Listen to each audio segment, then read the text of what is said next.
வணக்கம் நண்பர்களே, சாப்பிட்டு முடியுங்கள். பிறகு இதில் கையெழுத்திடுங்கள்.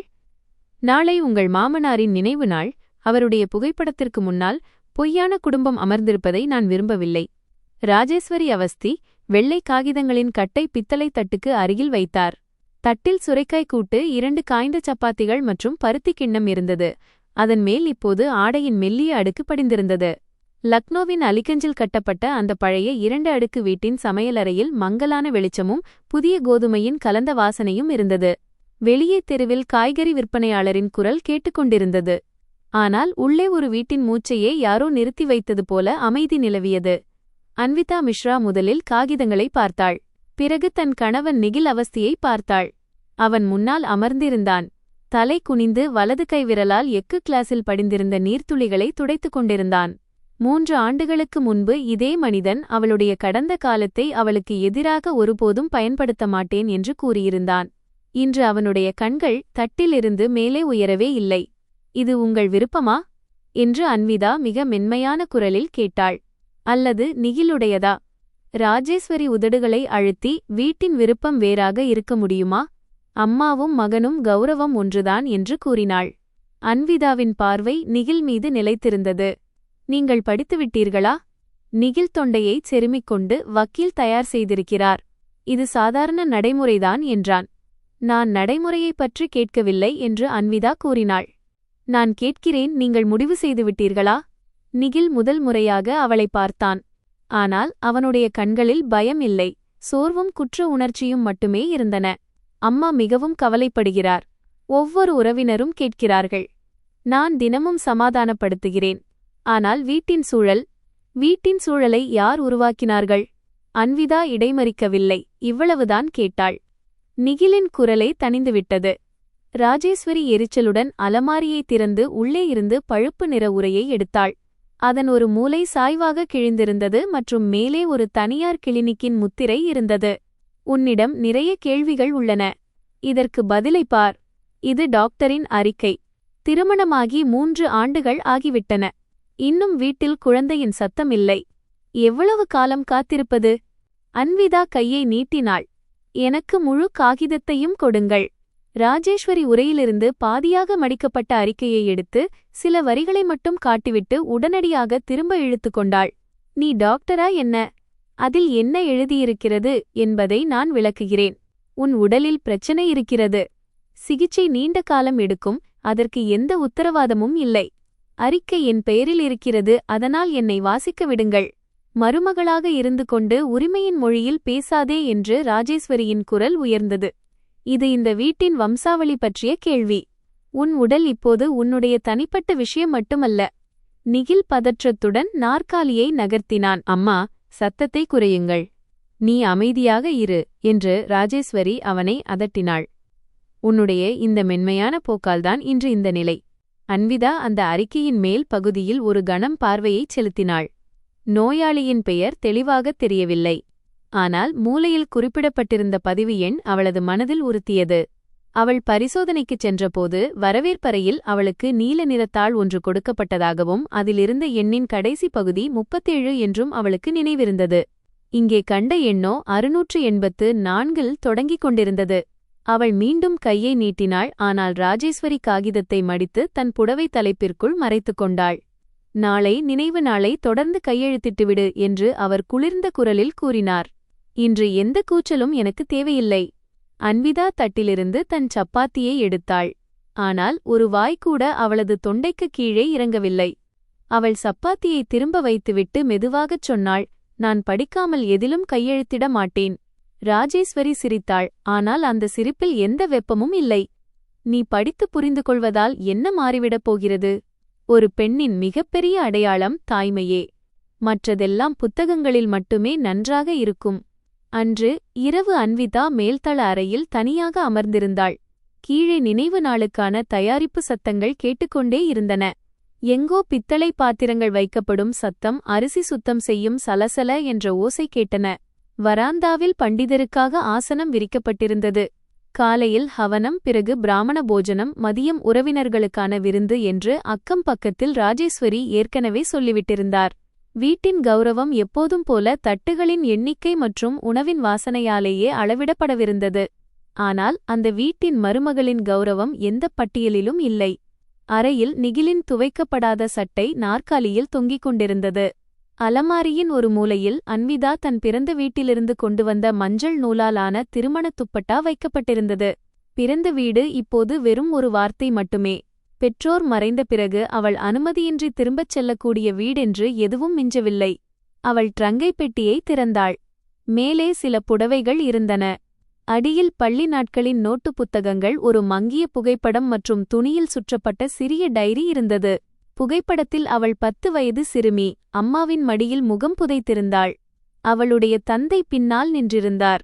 முகத்தில் வேர்வை, கையில் இனிப்பு பெட்டி. அந்த புகைப்படம் சீதாப்பூரின் ஒரு சிறிய திருவிழாவில் எடுக்கப்பட்டது. 2 மாதங்களுக்குப் பிறகு லக்னோ சீதாப்பூர் சாலையில் நடந்த பேருந்து விபத்தில் அவளுடைய பெற்றோர் உயிரிழந்தனர். மாமா அவளை தன் வீட்டிற்கு அழைத்துக் கொண்டதால் அவள் அதிர்ஷ்டசாலி என்று உறவினர்கள் மீண்டும் மீண்டும் அவளிடம் சொல்லியிருந்தார்கள்.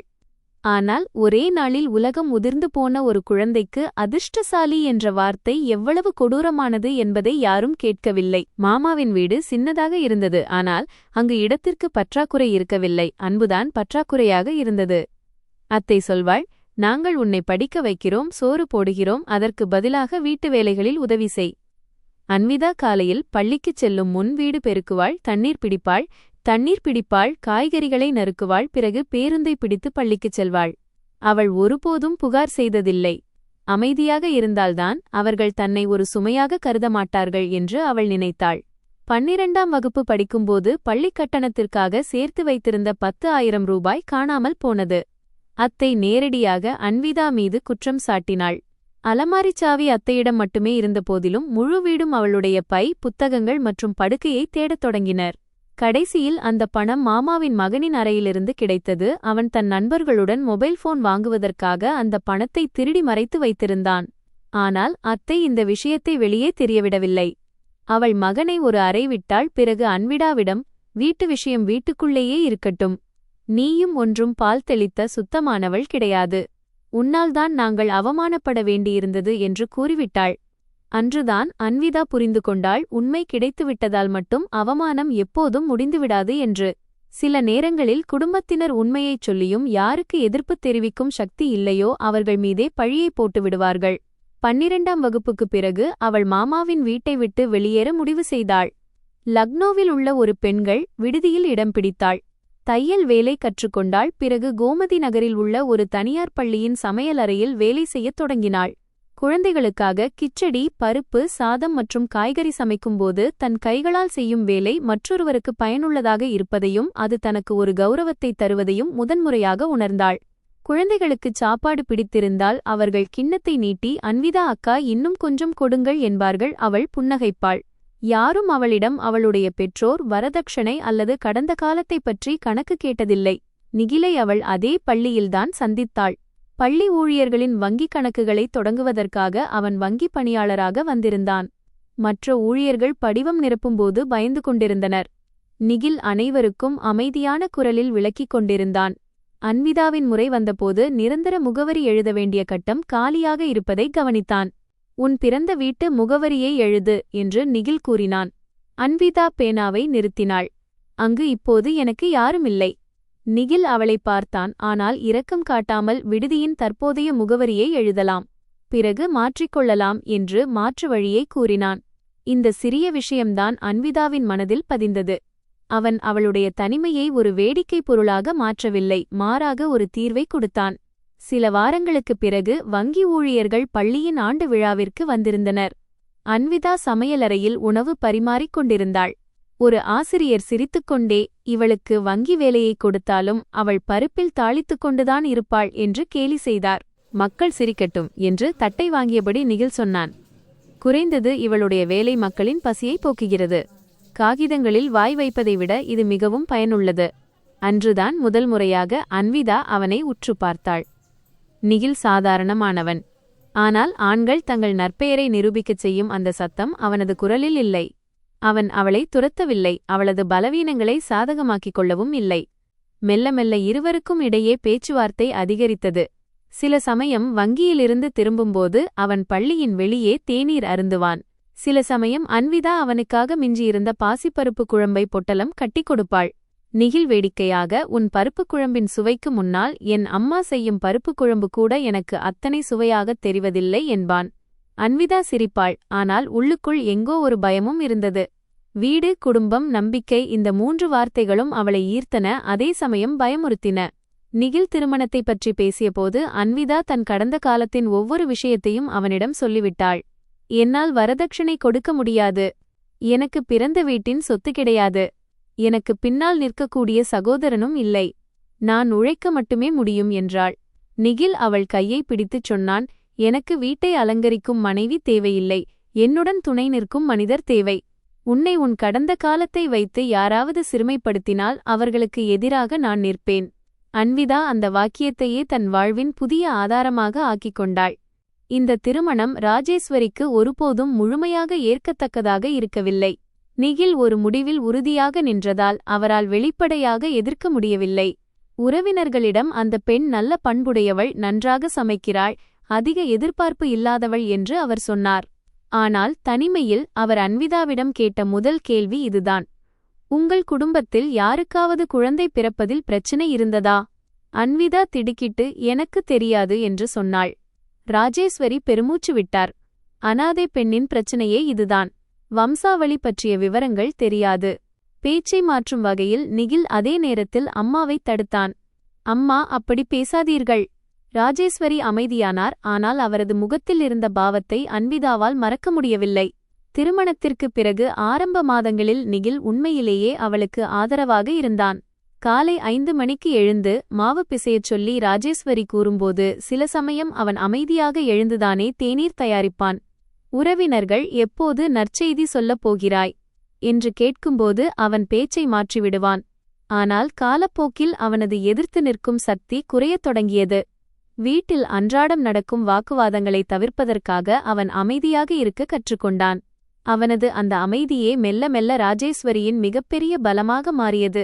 முதல் ஆண்டு முடிந்ததும் ராஜேஸ்வரி அன்விதாவை விரதம் இருக்கச் சொன்னார். சாவன் மாதத்தின் திங்கட்கிழமைகள் சந்தான கோபால மந்திரம், கோவிலில் மஞ்சள் நூல் கட்டுவது, துளசிக்கு நீர் ஊற்றுவது என எந்த உறவினர் எதைச் சொன்னாலும் அன்விதா அதை செய்து கொண்டிருந்தாள். அம்மாவின் திருப்திக்காக இதை செய்துவிடு என்று நிகில் சொல்வான். அன்விதாவும் செய்து வந்தாள். 2ஆம் ஆண்டு வந்தபோது அவளை பலவிதமான மருத்துவர்களிடம் அழைத்துச் சென்றனர். ஒவ்வொரு முறையும் அவளிடம் கேள்விகள் கேட்கப்பட்டன. சோதனைகள் அவளுக்கு மட்டுமே செய்யப்பட்டன. இருவரையும் பரிசோதிக்க வேண்டுமென்று மருத்துவர்கள் கூறியபோது ராஜேஸ்வரி கோபமடைந்தார். என் மகனிடம் எந்த குறையும் இல்லை என்று கூறிவிட்டார். அவன் சிறுவயதிலிருந்தே ஆரோக்கியமாக இருப்பதாக அவர் கூறினார். ஆரோக்கியமாக தெரிவதற்கும் இனப்பெருக்கச் சோதனைக்கும் வேறுபாடு உள்ளது என்று அன்விதா அமைதியான குரலில் விளக்கினாள். அன்று இரவு அறையில் நிகில், நீ இதை அம்மாவின் முன்னால் சொல்லாதே. நீ என்னை குற்றம் சாட்டுவதாக அவர் நினைக்கிறார் என்றான்.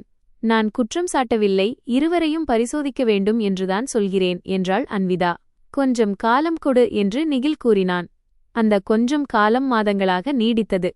ராஜேஸ்வரியின் கவலை பேரக்குழந்தையுடன் மட்டும் நின்றுவிடவில்லை. தனது மறைந்த கணவர் மகேந்திர அவஸ்தி விட்டுச் சென்ற சொத்துகளின் மீதும் அவருக்கு கண் இருந்தது. அலிகஞ்சில் உள்ள வீடு நிகிலின் பெயருக்கு வரவேண்டியிருந்தது. மேலும் பாராபங்கியை ஒட்டியிருந்த ஒரு பழைய கிடங்கு குடும்பத்தின் பங்கில் இருந்தது. இவ்வளவு கஷ்டப்பட்டுச் சேர்த்தவை யாருக்காக? வம்சம் வளரவில்லை என்றால் சொத்து மீது அந்நியர்கள் கண் வைப்பார்கள் என்று ராஜேஸ்வரி அடிக்கடி சொல்வார். அந்நியர்கள் என்ற வார்த்தை பலமுறை தன்னிடம்தான் பயன்படுத்தப்படுகிறது என்பதை அன்விதா புரிந்து கொண்டாள். நினைவு நாளுக்கு 1 வாரத்திற்கு முன்பே உறவினர்கள் வரத் தொடங்கினர். கண்ணௌஜிலிருந்து, உன்னாவிலிருந்து, பாராபங்கியிலிருந்து என அனைவரும் வந்தனர். ஒவ்வொரு தேநீர் கோப்பையோடும் அதே கேள்வி திரும்பியது, இன்னும் குழந்தை இல்லையா? சில பெண்கள் அன்விதாவின் கால்களை பார்த்தபடி ஆலோசனைகளை வழங்கினர். சிலர் அவளை குற்றம் சாட்டினர். இன்னும் சிலர் ராஜேஸ்வரியை ஏதோ ஒரு பெரிய தண்டனையை அனுபவிப்பவரைப் போல பரிதாபமாக பார்த்தனர். ஒரு மதியம் சமையலறையில் பூரியிடும்போது ராஜேஸ்வரியின் சகோதரி சரோஜ், மருமகள் நிறைய வேலை செய்கிறாள், ஆனால் வீடு குழந்தைகளால்தான் நிறைவடையும் என்றாள். ராஜேஸ்வரி பெருமூச்சு விட்டு, கர்மாவில் என்ன எழுதியிருக்கிறதோ அதுதான் கிடைக்கும். நாங்கள் சிகிச்சையிலும் எக்குறையும் வைக்கவில்லை என்று பதிலளித்தார். அன்விதா பூரியிடும் உருளைக்கட்டையை நிறுத்தினாள். சிகிச்சையின் பெயரில் தனக்கு மருந்துகள் கொடுக்கப்பட்டதும் ஹார்மோன் ஊசிகள் போடப்பட்டதும் விரதங்கள் இருக்கச் செய்ததும் அவளுக்கு நினைவுக்கு வந்தது. ஆனால் நிகிலின் பரிசோதனை என்ற பேச்சு வந்தாலே வீட்டில் அமைதி நிலவிவிடும். அன்று இரவு அன்விதா மொட்டை மாடியில் தனியாக இருப்பதைக் கண்டான். கோமதி நகரின் திசையில் தொலைவில் மின்விளக்குகள் ஜொலித்துக் கொண்டிருந்தன. காற்றில் குளிர் இருந்தது. கீழே சமையலறையில் நெய்யில் பொரியும் கச்சோரியின் வாசனை வந்தது. நீ கோபமாக இருக்கிறாயா என்று அவன் கேட்டான். அன்விதா, நான் களைத்து விட்டேன். நாளை நினைவு நாள். இப்போது சண்டையைத் தொடங்காதே என்றாள். நான் சண்டையிடவில்லை. நான் கேட்கிறேன், உனது பரிசோதனை அறிக்கை உனக்கு கிடைத்ததா? நிகிலின் முகம் மாறியது. அறிக்கை முழுமையாக வரவில்லை என்று அம்மா சொன்னார். கிளினிக்கில் 2 அறிக்கைகளும் ஒன்றாக தயாராகும் என்று என்னிடம் சொல்லப்பட்டது. நீ ஏன் எல்லாவற்றிலும் சந்தேகத்தை தேடுகிறாய் என்றான். ஏனென்றால் எனது அறிக்கை கூட எனக்கு காட்டப்படவில்லை என்று அன்விதா கூறினாள். நிகில் குரலை தாழ்த்தினான். அம்மா என்ன சொன்னாரோ அதுதான் நடக்கும். பொய் சொல்லி அவருக்கு என்ன கிடைக்கப் போகிறது? அன்விதா சில நொடிகள் அவனை உற்று பார்த்தாள். உனக்கு உன் அம்மாவின் மீது நம்பிக்கை இருக்கிறது, சரி. ஆனால் உனக்கு என் மீது அதே அளவு நம்பிக்கை இருக்கிறதா? நிகில் நேரடியாக பதில் சொல்லவில்லை. நாளை நினைவு நாளை கழித்துவிட்டு பேசலாம் என்று மட்டும் சொன்னான். மறுநாள் காலை நினைவு நாளன்று சூரிய உதயத்திற்கு முன்பே வீடு விழித்துக் கொண்டது. முற்றம் கழுவப்பட்டது. கங்கை நீர் தெளிக்கப்பட்டது. மகேந்திர அவஸ்தியின் புகைப்படத்திற்கு முன்னால் சாமந்தி மாலை சூட்டப்பட்டது. பண்டிதர் வந்தபோது ராஜேஸ்வரி வெள்ளை நிற பருத்தி புடவை அணிந்திருந்தார். அன்விதா சமையலறையை கவனித்துக் கொண்டாள். உருளைக்கிழங்கு, கூட்டு, பூசணிக்காய், கடலைப்பருப்பு, பூரிகள், பாயசம் மற்றும் அப்பளம் என அனைத்தும் சரியான நேரத்திற்கு தயாராக இருக்க வேண்டும். உறவினர்களுக்கு முன்னால் வீட்டின் விரிசல்கள் தெரியக்கூடாது. ஹோமத்திற்குப் பிறகு உணவு பரிமாறப்பட்டபோது அன்விதா தொடர்ந்து நின்று கொண்டிருந்தாள். யாரும் அவளை அமரச் சொல்லவில்லை. சரோஜ் புன்னகைத்தபடி, மருமகள் அடுத்த நினைவு நாளுக்குள் குழந்தையை பெற்றுவிடுவாள் இல்லையா என்று கேட்டாள். ராஜேஸ்வரி உடனடியாக, நாங்கள் இனி கடவுளை மட்டும் நம்பியிருக்கவில்லை, முடிவு எடுக்க வேண்டியதுதான் என்றார். நிகில் தட்டிலிருந்து கண்களை உயர்த்தினான். ஆனால் ஒன்றும் பேசவில்லை. அன்விதா தன்மீது பல கண்கள் திரும்புவதை உணர்ந்தாள். அவள் இந்த வீட்டின் மருமகள் போல அல்லாமல் பஞ்சாயத்திற்கு முன்னால் நிற்கும் ஒரு குற்றம் சாட்டப்பட்டவர் போல உணர்ந்தாள். அவள் அமைதியாக பாயசக் கிண்ணத்தை வைத்துவிட்டு சமையலறைக்கு திரும்பினாள். பின்னால் கிசுகிசுப்புகள் கேட்டுக்கொண்டே இருந்தன. மதியம் உறவினர்கள் கிளம்பிச் சென்றனர். வீட்டில் சிதறியிருந்த தட்டுகள், கிளாஸ்கள் மற்றும் எச்சில் பாத்திரங்களை அன்விதா மட்டுமே சுத்தம் செய்து கொண்டிருந்தாள். நிகில் மேல் அறைக்குச் சென்று விட்டான். ராஜேஸ்வரி பூஜை தட்டை எடுத்துக்கொண்டு கணவனின் புகைப்படத்திற்கு முன்னால் அமர்ந்தார். அவர் முகத்தில் சோர்வு இருந்தது, ஆனால் முடிவின் கடுமையும் இருந்தது. மாலையில் அன்விதா அறைக்குச் சென்றபோது நிகிலின் பை திறந்திருந்தது. அவனுக்கு 2 நாட்களாக தலைவலி இருந்ததால் அவனது மருந்துகளை தேடிக் கொண்டிருந்தாள். பையின் சிறிய பையிலிருந்து மடிக்கப்பட்ட வெள்ளை நிறச் சீட்டு ஒன்று கீழே விழுந்தது. அன்விதா அதை எடுத்தாள். அதில் பழுப்பு நிற உரையில் இருந்த அதே தனியார் கிளினிக்கின் பெயர் இருந்தது. கீழே ஆண் இனப்பெருக்க பரிசோதனை -நிகில் அவஸ்தி என்று எழுதப்பட்டிருந்தது. தேதி 3 வாரங்களுக்கு முந்தையது. கீழே சிவப்பு மையால் அறிக்கை வெளியிடப்பட்டது. தனிப்பட்ட ஆலோசனை அவசியம் என்று எழுதப்பட்டிருந்தது. அன்விதாவின் இதயம் வேகமாக துடித்தது. அவள் மீண்டும் அந்த சீட்டை படித்தாள். அது முழுமையற்ற பரிசோதனை அல்ல. அறிக்கை ஏற்கனவே வெளியிடப்பட்டிருந்தது. அந்த தருணத்தில் நிகில் அறைக்குள் வந்தான். அன்விதாவின் கையில் இருந்த சீட்டை பார்த்ததும் அவன் முகம் வெளுத்துப் போனது.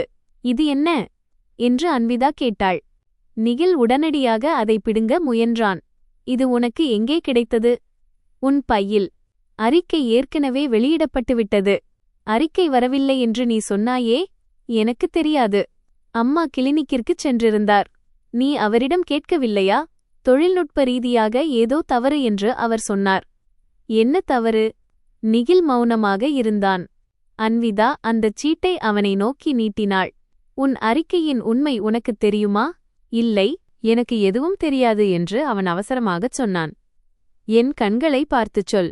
நிகில் அவளை பார்க்க முயன்றான். ஆனால் சில நொடிகளிலேயே பார்வையை திருப்பிக் கொண்டான். நீ தேவையில்லாமல் விஷயத்தை பெரிதாக்குகிறாய். அன்விதாவிற்குள் ஏதோ ஒரு பழைய பூட்டு உடைந்தது. அவளுக்கு அத்தை வீடு நினைவுக்கு வந்தது. திருட்டு பழியும் அதில் கிடைத்த உண்மையும் அதன் பின்னும் அவள் மீதே சுமத்தப்பட்ட அவமானமும். வரலாறு எப்போதும் ஒரே வடிவத்தில் திரும்புவதில்லை என்பதை அவள் முதன்முறையாக உணர்ந்தாள். சில சமயம் அது புதிய வீடு, புதிய உறவுகள் மற்றும் புதிய பெயர்களுடன் மீண்டும் வருகிறது. அவள் அமைதியான குரலில் சொன்னாள், நாளை நான் கிளினிக்கிற்குச் செல்வேன். எனது அறிக்கையை வாங்குவேன், உன்னுடைய அறிக்கையைப் பற்றியும் கேட்பேன். நிகில் பதற்றமடைந்தான். நீ அங்கே தனியாகச் செல்லக்கூடாது. ஏன்? அம்மாவுக்கு வருத்தமாக இருக்கும். உண்மையைக் கண்டு அம்மா வருத்தப்படுவாரா? அல்லது நான் உண்மையை அறிந்து கொள்வதைக் கண்டு அவர் வருத்தப்படுவாரா? கதவுக்கு வெளியே கொலுசு சத்தம் கேட்டது. ராஜேஸ்வரி படிக்கட்டில் நின்றிருக்கலாம். சில நிமிடங்களுக்குப் பிறகு அவருடைய குரல் கேட்டது. மருமகளே, கீழே வா. விருந்தினர்கள் பயன்படுத்திய உடைகள் இன்னும் எடுக்கப்படாமல் இருக்கின்றன. அன்விதா கதவை பார்த்தாள், பிறகு நிகிலை பார்த்தாள். அவளது கையில் இருந்த அந்தச் சீட்டு நடுங்கிக் கொண்டிருந்தது. இப்போதைக்கு அம்மாவிடம் எதுவும் சொல்லாதே. வீட்டில் மீண்டும் கூச்சல் குழப்பம் ஏற்படும் என்று நிகில் முணுமுணுத்தான். அன்விதா பதிலளித்தாள், கூச்சல் குழப்பம் உண்மையை மாற்றிவிடாது நிகில். இந்த வீடு ஏற்கனவே எவ்வளவு உடைந்து போயிருக்கிறது என்பதைத்தான் இந்த உண்மை காட்டுகிறது. அன்று இரவு அவள் விவாகரத்து பத்திரங்களை மீண்டும் திறந்தாள்.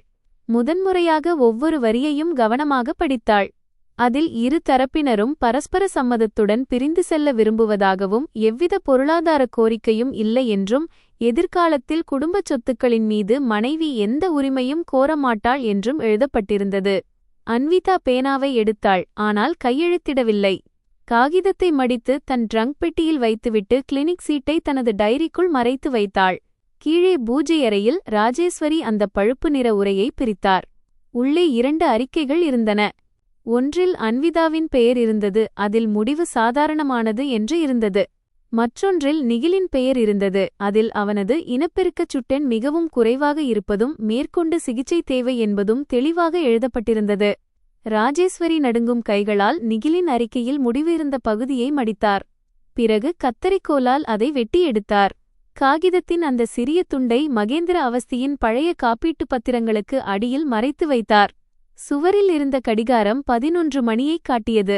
ராஜேஸ்வரி தன் கணவரின் புகைப்படத்தை பார்த்து முணுமுணுத்தார். என் மகனை நான் மற்றவர்களின் கேலிப் பொருளாக மாற்றவிடமாட்டேன். அதே நேரத்தில் மேலறையில் அன்விதா கண்கள் திறந்த நிலையில் மேற்கூரையை பார்த்து கொண்டிருந்தாள்.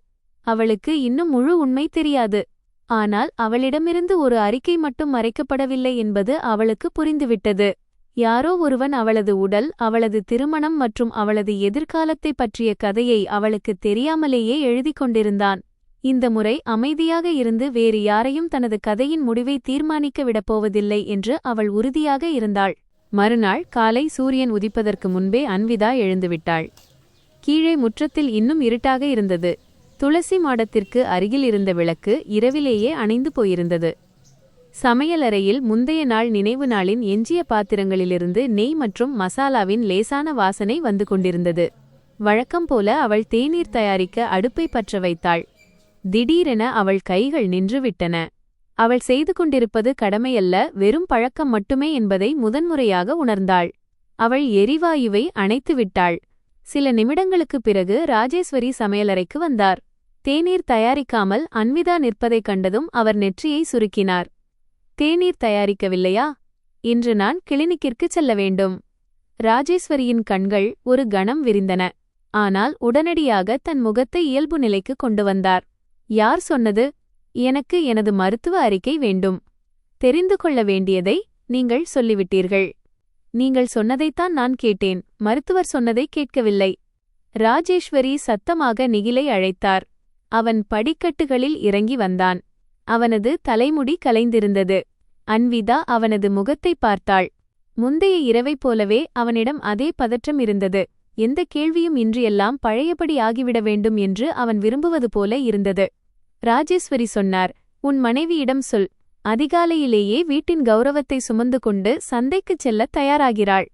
அன்விதா அமைதியான குரலில் சொன்னாள், கிளினிக்கிற்குச் செல்வது சந்தையில் கௌரவத்தை விற்பது ஆகாது. மக்கள் பார்த்தால் கேள்வி கேட்பார்கள். மக்கள் கேள்வி கேட்பதை முன்பே நிறுத்திவிடவில்லை என்று நிகில் மெதுவாகச் சொன்னான். அன்விதா, இன்று போகாதே. இன்னும் சில நாட்கள் பொறுத்துக்கொள். அம்மா மீண்டும் டாக்டரிடம் பேசி பார்க்கட்டும். அறிக்கை என்னுடையது. நான்தான் பேசுவேன். ராஜேஸ்வரி அவளை நோக்கி விரலை நீட்டினார். திருமணத்திற்கு முன் உன்னிடம் சொந்தமாக என்ன இருந்தது? நாங்கள்தான் உனக்கு எல்லாவற்றையும் கொடுத்தோம். ஒரு பெயரை கொடுத்தோம். இப்போது உனக்கு உரிமையைப் பற்றி நினைப்பு வருகிறதா?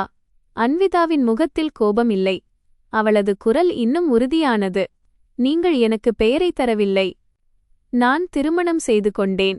எனது அடையாளத்தை நான் விட்டுவிடவில்லை. ராஜேஸ்வரி கோபத்துடன் விவாகரத்து பத்திரங்களை மேசை மீது வீசினார். அப்படியானால் சரி. முதலில் இதில் கையெழுத்திடு. பிறகு எங்கு வேண்டுமானாலும் போ. நிகில் அந்த காகிதங்களை பார்த்தான். பிறகு அம்மாவை பார்த்தான். அம்மா, இப்போது எதற்கு? ஏனென்றால் உன் மனைவிக்கு இந்த வீட்டின் மீது நம்பிக்கை இல்லை.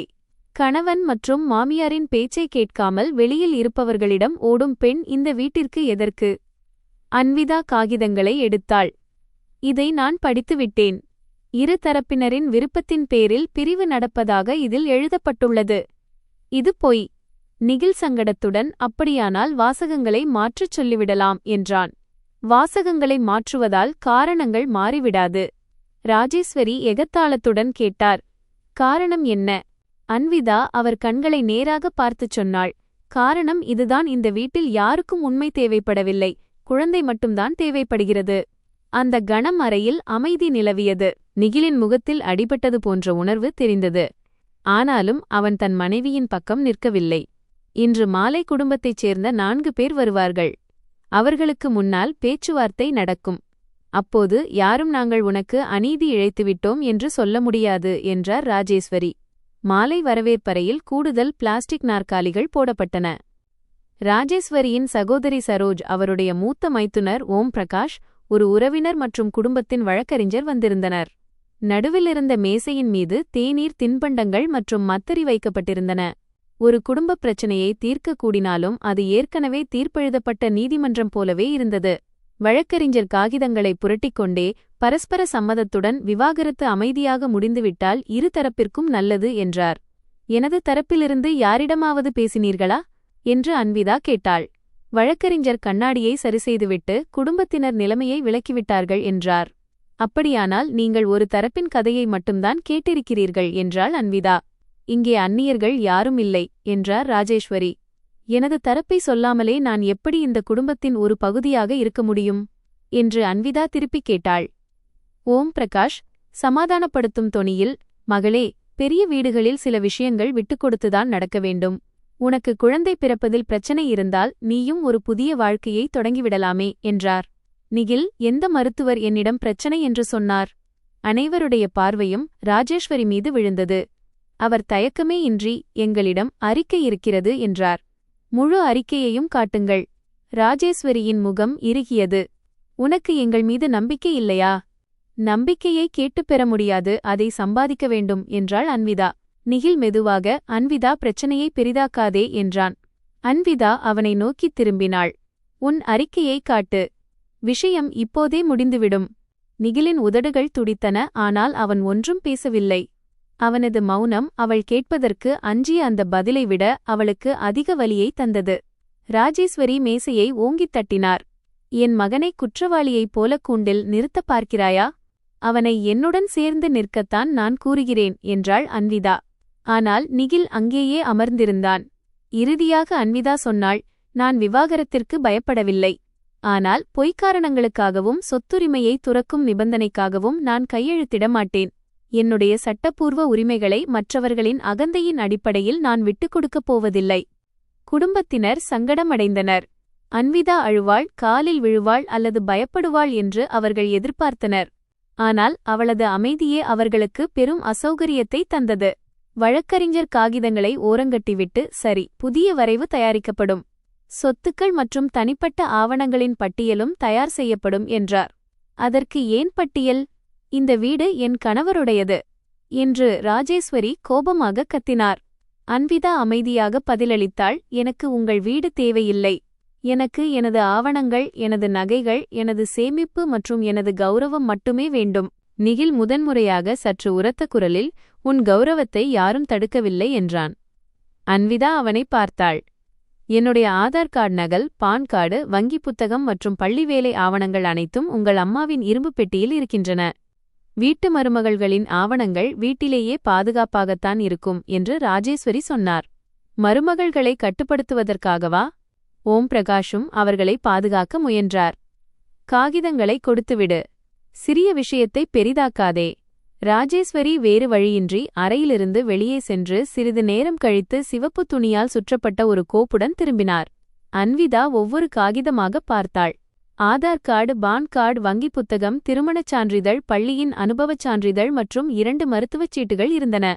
அதில் பழைய பான் கார்டு ஒன்றின் நகல் மட்டும் காணாமல் போயிருப்பதை அவள் கவனித்தாள்.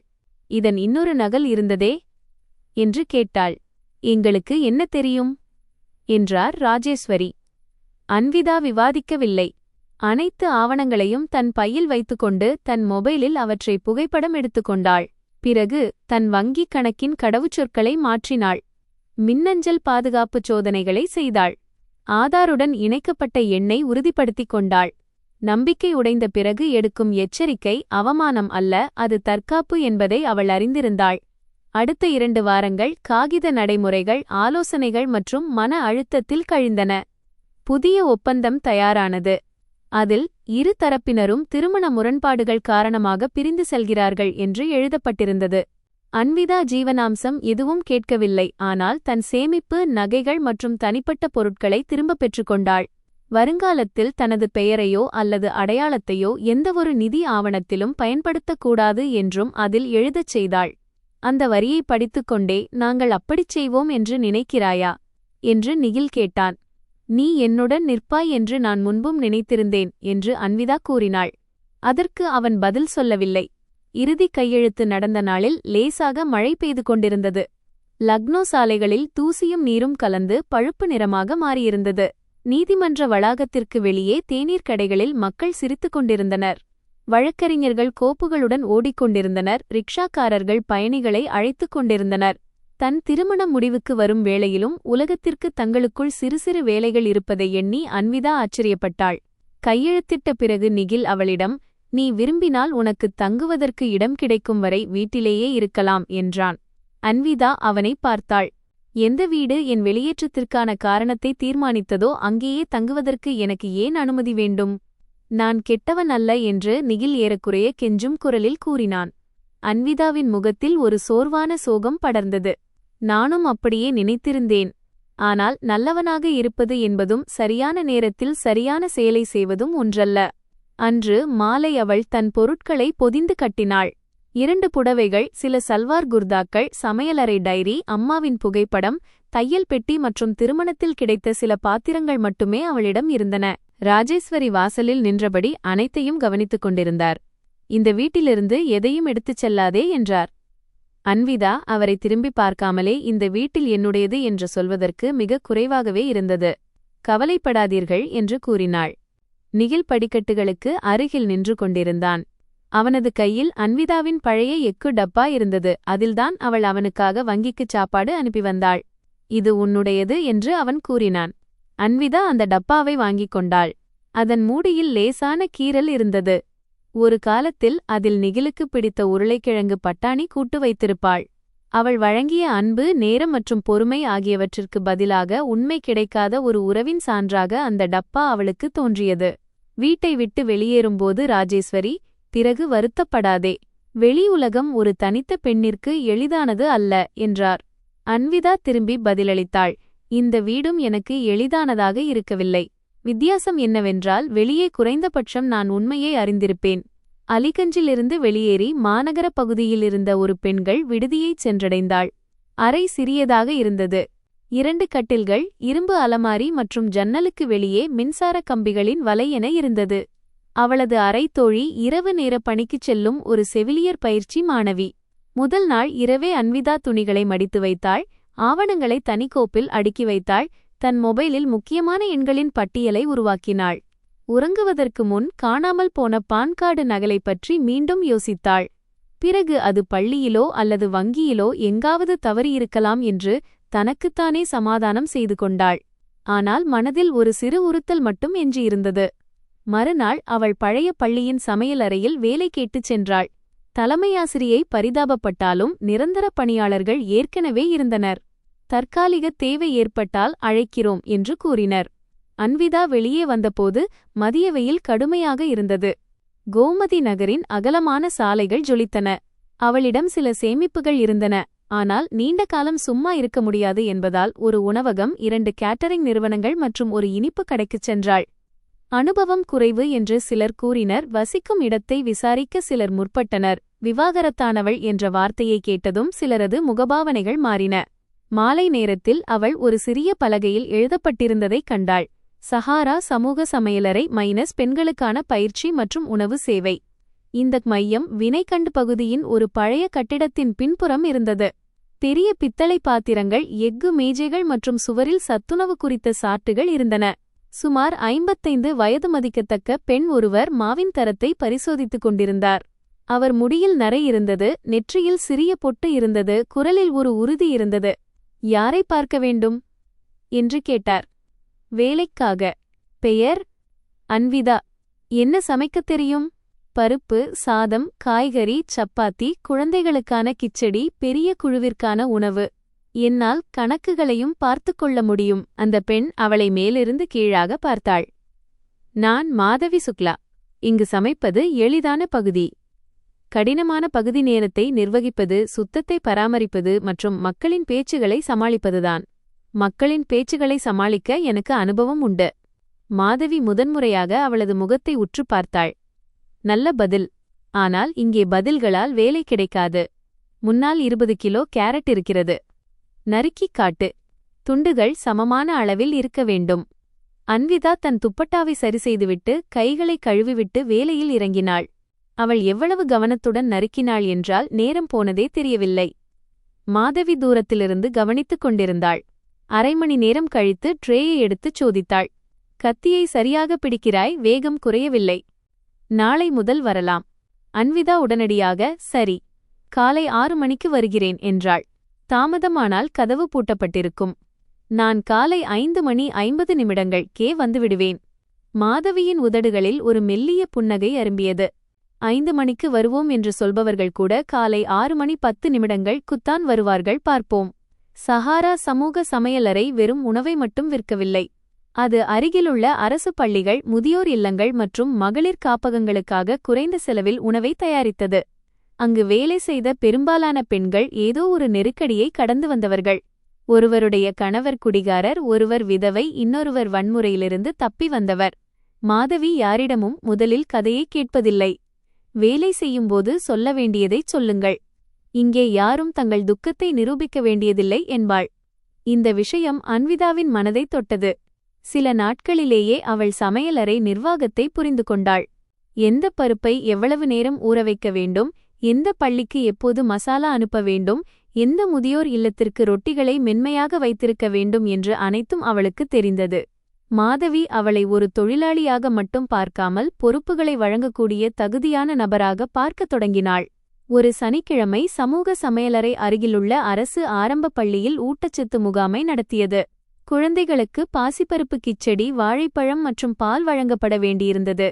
அன்விதா உணவு விநியோகிக்கும் இடத்தில் இருந்தாள். வெயில் அதிகமாக இருந்தது. குழந்தைகள் நீண்ட வரிசையில் நின்றிருந்தனர். சுமார் 8 வயதுள்ள ஒரு சிறுமி தன் கிண்ணத்துடன் வந்தாள். அவளது கூந்தல் 2 பின்னல்களாக பின்னப்பட்டிருந்தது. நீல நிற ரிப்பன் தளர்ந்திருந்தது. அவள் கிச்சடி வாங்கிக் கொண்டாள். ஆனால் 2 அடிகள் எடுத்து வைத்ததும் சுவரை பிடித்துக் கொண்டாள். அன்விதா உடனடியாக அவளை தாங்கினாள். என்ன ஆச்சு? சிறுமியின் முகம் வெளுத்திருந்தது. மயக்கமாக இருக்கிறது. அன்விதா அவளை நாற்காலியில் அமர வைத்தாள். சிறுமியின் கைகள் நடுங்கின. அவள் ஆசிரியையிடம், இவளுக்கு ஏதேனும் நோய் இருக்கிறதா என்று கேட்டாள். ஆசிரியை கோப்பை பார்த்தார். அஹானா ஸ்ரீவஸ்தவா. இவளது தந்தை குறிப்பிட்டிருக்கிறார், எப்போதாவது சர்க்கரை அளவு குறைந்துவிடும் என்று. பையில் குளுக்கோஸ் இருக்க வேண்டும். அன்விதா தாமதிக்காமல் பையை வரவழைத்தாள். அதில் சிறிய குளுக்கோஸ் பாக்கெட்டும் மருத்துவரின் சீட்டும் இருந்தன. அறிவுறுத்தல்களை படித்துவிட்டு தண்ணீரில் கரைத்து சிறுமிக்கு மெதுவாக புகட்டினாள். அவளது நாடித்துடிப்பை கவனித்தாள். மாதவி பள்ளி மருத்துவ உதவியாளரை அழைத்தார். சில நிமிடங்களில் அஹானாவின் கண்களில் உயிரோட்டம் திரும்பியது. இப்போது எப்படி இருக்கிறது என்று அன்விதா கேட்டாள். பரவாயில்லை என்றாள் சிறுமி. இன்று காலை ஏதாவது சாப்பிட்டாயா என்று அன்விதா கேட்டாள். சிறுமி தலையசைத்தாள். அப்பா பரோட்டா செய்தார். அது கருகிவிட்டது. அன்விதாதான் சிரிக்க நினைத்தாலும் அதை தடுக்க முடியாமல் சிரித்துவிட்டாள். கருகிய பகுதியை விட்டுவிட்டு மற்றதை சாப்பிட்டிருக்கலாமே. முழுவதுமே கருகிவிட்டது. பள்ளி நிர்வாகம் அவள் தந்தைக்கு தகவல் தெரிவித்தது. சுமார் 15 நிமிடங்களுக்குப் பிறகு வெள்ளைச்சட்டை மற்றும் கருப்பு பேண்ட் அணிந்த சுமார் 48 வயது மதிக்கத்தக்க ஒருவர் வேகமாக உள்ளே வந்தார். அவர் முகத்தில் பதற்றம் தெரிந்தது. அஹானாவை கண்டதும் நேராக அவளருகில் சென்று மண்டியிட்டார். அஹானா, கேட்கிறதா என்று கேட்டார். சிறுமி ஆம் அப்பா என்றாள். அவர் தன் மகளின் நெற்றியை தொட்டு பார்த்தார். பிறகு பள்ளி ஊழியர்களை நோக்கித் திரும்பி, இவளுக்கு என்ன கொடுத்தீர்கள் என்று கேட்டார். அன்விதா பையில் மருத்துவரின் அறிவுறுத்தல் இருந்தது. அதன்படியே குளுக்கோஸ் கொடுத்தேன் என்றாள். அவர் உடனடியாக, நீங்கள் டாக்டரா என்று கேட்டார். இல்லை. அப்படியானால் என்னிடம் கேட்காமல். மாதவி இடையில் குறுக்கிட்டு சிறுமி மயங்கி விழும் நிலையில் இருந்தாள். ஃபோன் பண்ணிக் கொண்டிருந்தால் நேரமாகியிருக்கும் என்றார். அந்த நபரின் குரலில் இருந்த பயம் இன்னும் கடுமையாகவே வெளிப்பட்டது. தவறான அளவு கொடுத்தால் பிரச்சனை ஆகிவிடும். அன்விதா அமைதியாக அந்தச் சீட்டை அவருக்கு முன்னால் நீட்டினாள். மருத்துவர் குறிப்பிட்ட அளவுதான் இதில் உள்ளது. ஆசிரியையும் மருத்துவ உதவியாளரும் அருகிலேயே இருந்தனர். அவர் அந்தச் சீட்டை படித்துவிட்டு தன் மகளிடம், இப்போது எப்படி இருக்கிறாய் என்று கேட்டார். இந்த அக்காதான் என்னை காப்பாற்றினார்கள் என்றாள் அஹானா. நீங்கள் பரோட்டாவை நன்றாக செய்திருந்தால் நான் காலையிலேயே சாப்பிட்டிருப்பேன். அருகில் நின்றிருந்த 2 ஆசிரியர்கள் சிரித்துவிட்டனர். அந்த நபரின் முகத்தில் வெட்கமும் நிம்மதியும் ஒரே நேரத்தில் தெரிந்தது. அவர் அன்விதாவை பார்த்து, மன்னியுங்கள், பதற்றத்தில் அப்படி பேசிவிட்டேன் என்றார். அன்விதா, உங்கள் பதற்றத்தை புரிந்துகொள்ள முடிகிறது என்றாள். மாதவி ஒரு குறுஞ்சிரிப்புடன், உங்கள் பெயர் என்ன என்று கேட்டார். சாத்விக் ஸ்ரீவஸ்தவா. நான் மாவட்ட சட்ட சேவை ஆணையத்தில் இருக்கிறேன். வக்கீல், அதனால்தான் வந்தவுடனேயே விசாரணை செய்கிறீர்கள் என்றார் மாதவி. சாத்விக் தலைகுனிந்து அதை ஒப்புக்கொண்டார். அப்படியே பழகிவிட்டது என்றார். அஹானா அன்விதாவின் கையை பிடித்துக் கொண்டாள். அக்கா, நீங்கள் தினமும் இங்குதான் இருப்பீர்களா? இல்லை, நான் சமையலறையில் வேலை செய்கிறேன். நீங்கள் பரோட்டாவை சுடுவீர்களா? சில சமயம் ஓரங்கள் கருகிவிடும். அஹானா தீவிரமாக, அப்பா முழுவதையுமே கருக்கிவிடுவார் என்றாள். அந்த சிறிய நகைச்சுவையுடன் முதல் சந்திப்பு முடிந்தது. ஆனால் அடுத்த வாரம் சாத்விக் தன் மகளுடன் சமூக சமையலறைக்கு வந்தான். பள்ளியின் சார்பாக ஒரு பாராட்டு கடிதத்தை கொண்டு வந்திருந்தான். மேலும் மாதவியிடம் மையத்திற்காக இலவச சட்ட விழிப்புணர்வு முகாம்களை நடத்தலாமா என்று கேட்டான். பல பெண்களுக்கு வங்கிக் கணக்கு, அடையாள அட்டை, குடும்ப வன்முறை மற்றும் சொத்து உரிமைகள் குறித்து சரியாக தெரியவில்லை. மாதவி அந்த யோசனையை ஏற்றுக்கொண்டார். சாத்விக் அன்விடாவிடம் ஒரு முறையான இடைவெளியை பேணினான். அவன் வேலை விஷயமாக மட்டுமே அவளிடம் பேசினான். ஆனால் அஹானா ஒவ்வொரு முறையும் சமையலறைக்குள் ஓடிவந்து அவளருகிலேயே அமர்ந்து கொள்வாள். சில சமயம் அவள் மாவில் விசித்திரமான வடிவங்களை செய்வாள். சில சமயம் பருப்பில் எப்போது தண்ணீர் ஊற்ற வேண்டும் என்று கேட்பாள். அன்விதா அவளுக்கு சிறு சிறு வேலைகளை கொடுத்தாள். கொத்தமல்லி இலைகளை தேர்ந்தெடுப்பது, கிண்ணங்களை எண்ணுவது அல்லது வாழைப்பழங்களை சுத்தமான துணியால் துடைப்பது என அஹானா தனக்கு தெரிந்த உதவிகளை செய்தாள். ஒருநாள் அஹானா, உங்களுக்கு குழந்தை இருக்கிறதா என்று கேட்டாள். அன்விதாவின் கை ஒரு நிமிடம் நின்றது. சாத்விக் உடனடியாக தன் மகளை தடுத்தான். அஹானா, தனிப்பட்ட கேள்விகளை கேட்கக்கூடாது. அன்விதா பரவாயில்லை என்று கூறிவிட்டு அந்த சிறுமியை பார்த்து, எனக்கு குழந்தைகள் இல்லை என்றாள். அஹானா மிக இயல்பாக, அப்படியானால் எங்கள் சமையலறையில் இருக்கும் அனைத்து குழந்தைகளுக்குமான அக்கா நீங்கள்தான் என்றாள். அவளைப் பொறுத்தவரை அது ஒரு எளிய வாக்கியம். ஆனால் அன்விதா நீண்ட நேரம் அமைதியாக இருந்தாள். ராஜேஸ்வரி ஒருமுறை, ஒரு பெண்ணின் மிகப்பெரிய அடையாளம் தாய்மையே என்று சொன்னது அவளுக்கு நினைவுக்கு வந்தது. அஹானா எந்த பரிதாபமும், குற்றச்சாட்டும் அல்லது சோதனையும் இல்லாமல் அந்த வெறுமையான இடத்திற்கு ஒரு புதிய பெயரை கொடுத்திருந்தாள். அங்கே அலிகஞ்சில் இருந்த வீட்டில் நிகழ்வுகள் வேகமாக மாறிக்கொண்டிருந்தன. விவாகரத்து முடிந்து 3 மாதங்களுக்குப் பிறகு ராஜேஸ்வரி நிகிலை சாருலதா பன்சால் என்பவருக்கு அறிமுகப்படுத்தினார். அவள் ஹசரத்கஞ்சில் உள்ள திருமண நிகழ்வு ஒருங்கிணைப்பு மையத்தில் வாடிக்கையாளர் ஒருங்கிணைப்பாளராக பணிபுரிந்தாள். அவள் இனிமையாக பேசுபவள், பெரியவர்களின் பாதங்களை தொட்டு வணங்குபவள், ராஜேஸ்வரி சொல்வதையெல்லாம் கவனமாக கேட்பவள். முதல் சந்திப்பிலேயே அவள், அம்மாவுக்கு மருமகளைத் தராமல் மகளைத் தரும் திருமணத்தையே நான் விரும்புகிறேன் என்றாள். இந்த வாக்கியம் ராஜேஸ்வரிக்கு உடனடியாக பிடித்துவிட்டது. நிகில் இன்னும் உணர்வுபூர்வமாக நிலைத்தன்மை பெறவில்லை. ஆனால் அவன் எதிர்க்கவில்லை. புதிய திருமணம் பழைய அவமானங்களை மறைத்துவிடும் என்று அவன் நினைத்தான். ஒருவேளை குழந்தை பிறந்துவிட்டால் எவரும் அவனது ஆண்மையைப் பற்றி கேள்வி எழுப்ப மாட்டார்கள் என்றும் அவன் கருதினான். தன் மருத்துவ அறிக்கை பற்றி அவன் சாருலதாவிடம் எதையும் சொல்லவில்லை. திருமணம் விரைவாக நிச்சயிக்கப்பட்டது. ராஜேஸ்வரி உறவினர்களிடம் கடவுள் தாமதமானாலும் வீட்டின் அதிர்ஷ்டத்தை மாற்றிவிட்டார் என்று கூறினார். ஏன் இவ்வளவு அவசரம் என்று சிலர் கேட்டதற்கு நிகிலுக்கு ஒரு நிலையான வாழ்க்கை தேவை என்றார். திருமணமான 2 மாதங்களுக்குப் பிறகு சாருலதா ஒரு நாள் காலை பூஜையறையில் இனிப்பு பெட்டியை வைத்தாள். அவள் கையில் ஒரு மருத்துவ கிளினிக் அறிக்கை இருந்தது. அம்மா என்று கண்கள் தாழ்ந்தபடி சொன்னாள், ஒருவேளை வீட்டில் நற்செய்தி வரப்போகிறது. ராஜேஸ்வரியின் கண்கள் கலங்கின. அவர் சாருலதாவை கட்டியணைத்துக் கொண்டார். அன்று மாலை குடும்பத்தினர் அனைவருக்கும் போன் செய்யப்பட்டது. வீட்டில் லட்டுகள் விநியோகிக்கப்பட்டன. பல ஆண்டுகளாக கற்பனை செய்யப்பட்டுக் கொண்டிருந்த அந்த பேரன் இப்போது ஒரு காகிதத்தில் மட்டுமே இருந்தான். ஆனால் ராஜேஸ்வரி அவனுக்காக எதிர்காலத் திட்டங்களை உருவாக்கத் தொடங்கிவிட்டார். குழந்தைக்காக பாதுகாப்பான பொருளாதார ஏற்பாடு இருக்க வேண்டும் என்று சாருலதா மெதுவாக கூறினாள். தனது நண்பர் ஒருவர் நவீன குழந்தை ஆடைகள் மற்றும் மகப்பேறு தயாரிப்பு பொருட்களை விற்பனை செய்யும் கடையை திறப்பதாக அவள் சொன்னாள். முதலீடு செய்தால் லாபம் அதிகமாக இருக்கும் என்றாள். ராஜேஸ்வரி முதலில் தயங்கினார். ஆனால் சாருலதா ஒவ்வொரு விஷயத்தையும் குழந்தையின் எதிர்காலத்தோடு இணைத்து பேசினாள். பாராபங்கியில் இருக்கும் பழைய கிடங்கு காலியாகத்தானே இருக்கிறது என்று அவள் கேட்டாள். அதை பணயம் வைத்தால் மூலதனம் கிடைக்கும். பிறகு கடையின் வருமானத்தில் அந்த கடன் அடைக்கப்பட்டுவிடும் என்றாள். முதலில் முழு திட்டத்தையும் பார்க்க வேண்டும் என்றான் நிகில். சாருலதா புன்னகைத்தாள். நீங்கள் வங்கியில் இருப்பவர். முதலீட்டின் லாபத்தை பற்றி உங்களை விட யாருக்கு நன்றாகத் தெரியும்?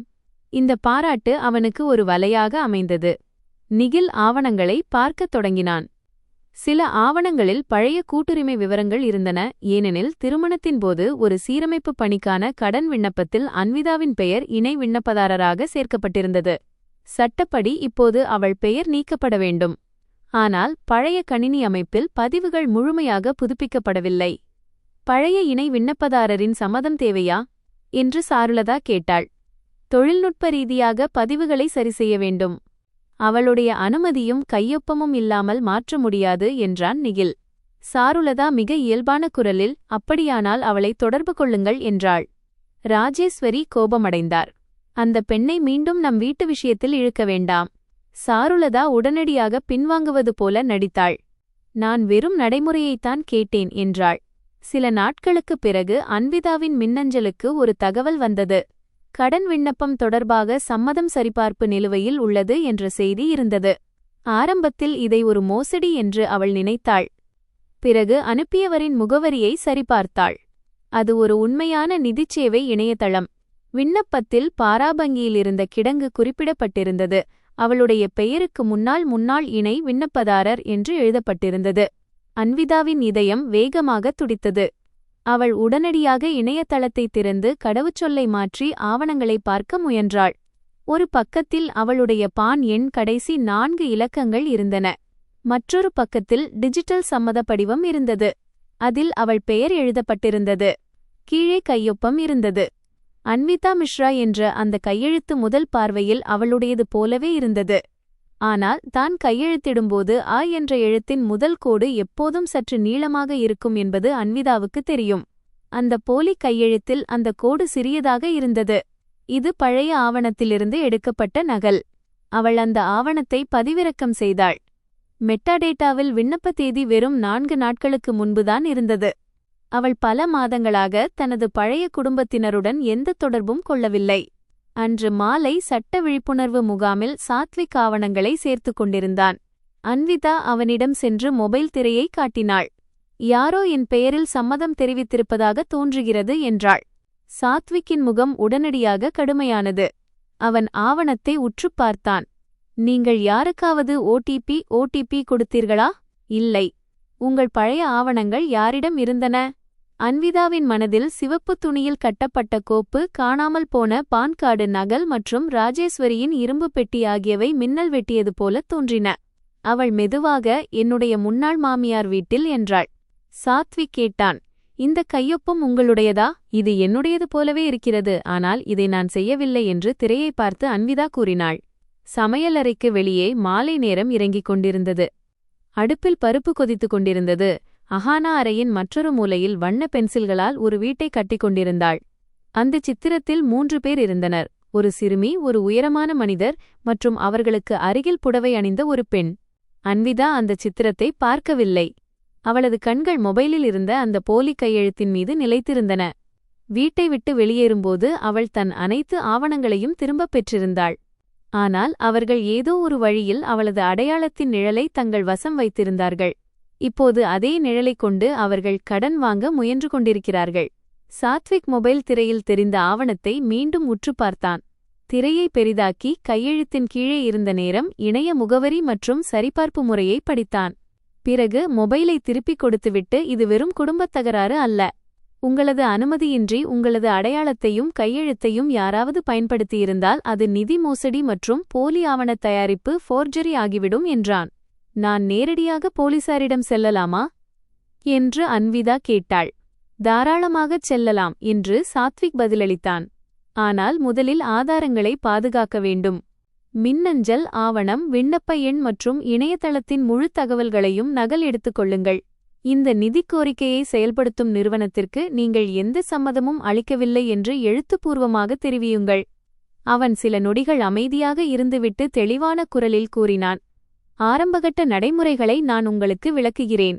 ஆனால் உங்களை நான் நேரிடையாக பிரதிநிதித்துவப்படுத்த மாட்டேன். அன்விதா அவனை வியப்புடன் பார்த்தாள். ஏன்? ஏனென்றால் நாம் ஒருவரை ஒருவர் தனிப்பட்ட முறையில் புரிந்து கொள்ளத் தொடங்கிவிட்டோம். அஹானா உங்களிடம் நெருக்கமாகிவிட்டாள்.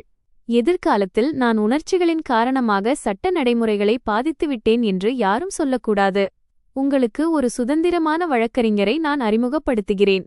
அன்விதாவிற்குள் ஒரு விசித்திரமான அமைதி ஏற்பட்டது. தன்னுடைய லாபத்திற்காக விதிகளை மாற்றும் ஆண்களை பார்த்தே அவள் பழகியிருந்தாள். சாத்விக் அவளுக்கு ஆதரவாக இருந்தும் ஒரு எல்லையை வகுத்துக் கொண்டான். அந்த தூரம் குளிர்ச்சியானது அல்ல, அது கௌரவமானது. மறுநாள் காலை அவள் சாத்விக்குடன் மாவட்ட சட்ட சேவை ஆணையத்தின் அலுவலகத்திற்குச் சென்றாள். லக்னோவின் கைசர்பாக் பகுதியிலிருந்த அந்த பழைய அரசு கட்டிடத்தில் நீண்ட வரிசை இருந்தது. சிலர் ஜீவனாம்ச மனுவிற்காகவும், சிலர் குடும்ப வன்முறை புகாருக்காகவும், சிலர் நிலத்தகராறு உதவிக்காகவும் வந்திருந்தனர். சுவர்களில் சட்ட உரிமைகள் குறித்த சுவரொட்டிகள் ஒட்டப்பட்டிருந்தன. ஒரு மூலையில் பெண்கள் குழந்தைகளை மடியில் வைத்துக்கொண்டு காத்திருந்தனர். சாத்விக் அவளை அங்கிருந்த வழக்கறிஞர் ஸ்வாதி சக்சேனாவிடம் அறிமுகப்படுத்தினான். ஸ்வாதி சுமார் 40 வயது, மதிக்கத்தக்கவர். குட்டையான முடி, சாதாரண பருத்திப்புடவை மற்றும் கூர்மையான ஆனால் அளவான குரல். அன்விதா சொன்ன அனைத்தையும் அவர் இடைமறிக்காமல் கேட்டுக்கொண்டார். பிறகு ஆவணங்களை மேஜையில் வரிசையாக பரப்பினார். முதல் விஷயம் என்றார் ஸ்வாதி, நீங்கள் உடனடியாக அந்த நிதி நிறுவனத்திற்கு விவகாரம் குறித்த அறிவிப்பை அனுப்ப வேண்டும். இரண்டாவது விஷயம், அந்த விண்ணப்பத்தின் கீழ் எவ்வித அங்கீகாரம், பணம் செலுத்துதல் அல்லது சொத்து பரிமாற்றம் நடைபெறாமல் இருக்க தடை கோர வேண்டும். மூன்றாவது விஷயம், சைபர் கிரைம் பிரிவில் நீங்கள் புகார் அளிக்க வேண்டும். நான்காவது விஷயம், பழைய விவாகரத்து மற்றும் சொத்து ஆவணங்களின் சான்றளிக்கப்பட்ட நகல்களை கேட்டுப் பெற வேண்டும். கையெழுத்து ஏதேனும் பழைய ஆவணத்திலிருந்து எடுக்கப்பட்டிருந்தால் அதை நிரூபிக்க முடியுமா என்று அன்விதா கேட்டாள். முடியும். டிஜிட்டல் ஆவணங்களில் கையெழுத்தின் படம் மட்டும் பார்க்கப்படுவதில்லை. அந்த ஃபைல் எப்போது உருவாக்கப்பட்டது, எந்த கருவியிலிருந்து பதிவேற்றப்பட்டது, எந்த எண்ணிற்கு ஓடிபி, ஆஃப் ஓடிபி அனுப்பப்பட்டது மற்றும் எந்த வங்கிக் கணக்குடன் இந்த நடைமுறை இணைக்கப்பட்டுள்ளது என்பது உட்பட அனைத்தும் பார்க்கப்படும். அன்விதாவின் கண்களை உற்று பார்த்த ஸ்வாதி, ஆனால் நீங்கள் ஒரு விஷயத்தை புரிந்து கொள்ள வேண்டும். அந்த பக்கத்தினர் நீங்கள் முதலில் சம்மதம் தெரிவித்தீர்கள், இப்போது தனிப்பட்ட பழிவாங்கும் எண்ணத்துடன் மறுக்கிறீர்கள் என்று குற்றம் சாட்டலாம் என்றார். அன்விதா அமைதியாக பதிலளித்தாள். நான் அந்த வீட்டில் 3 ஆண்டுகள் மௌனமாகவே இருந்திருக்கிறேன். இப்போது நான் செய்யாத ஒன்றை என் தலையில் சுமந்து கொள்ள மாட்டேன். ஸ்வாதி முதன்முறையாக மெலிதாக புன்னகைத்தார். அப்படியானால் வழக்கு கடினமாக இருக்கும், ஆனால் நீங்கள் பலவீனமானவள் அல்ல. அன்று அந்த நிதி நிறுவனத்திற்கு மின்னஞ்சல் மற்றும் ஸ்பீடு போஸ்ட் மூலம் நோட்டீஸ் அனுப்பப்பட்டது. விண்ணப்பத்தின் மீது தற்காலிக தடை விதிக்கப்பட்டது. அன்விதா சைபர் கிரைம் கிளையில் புகார் அளித்தார்.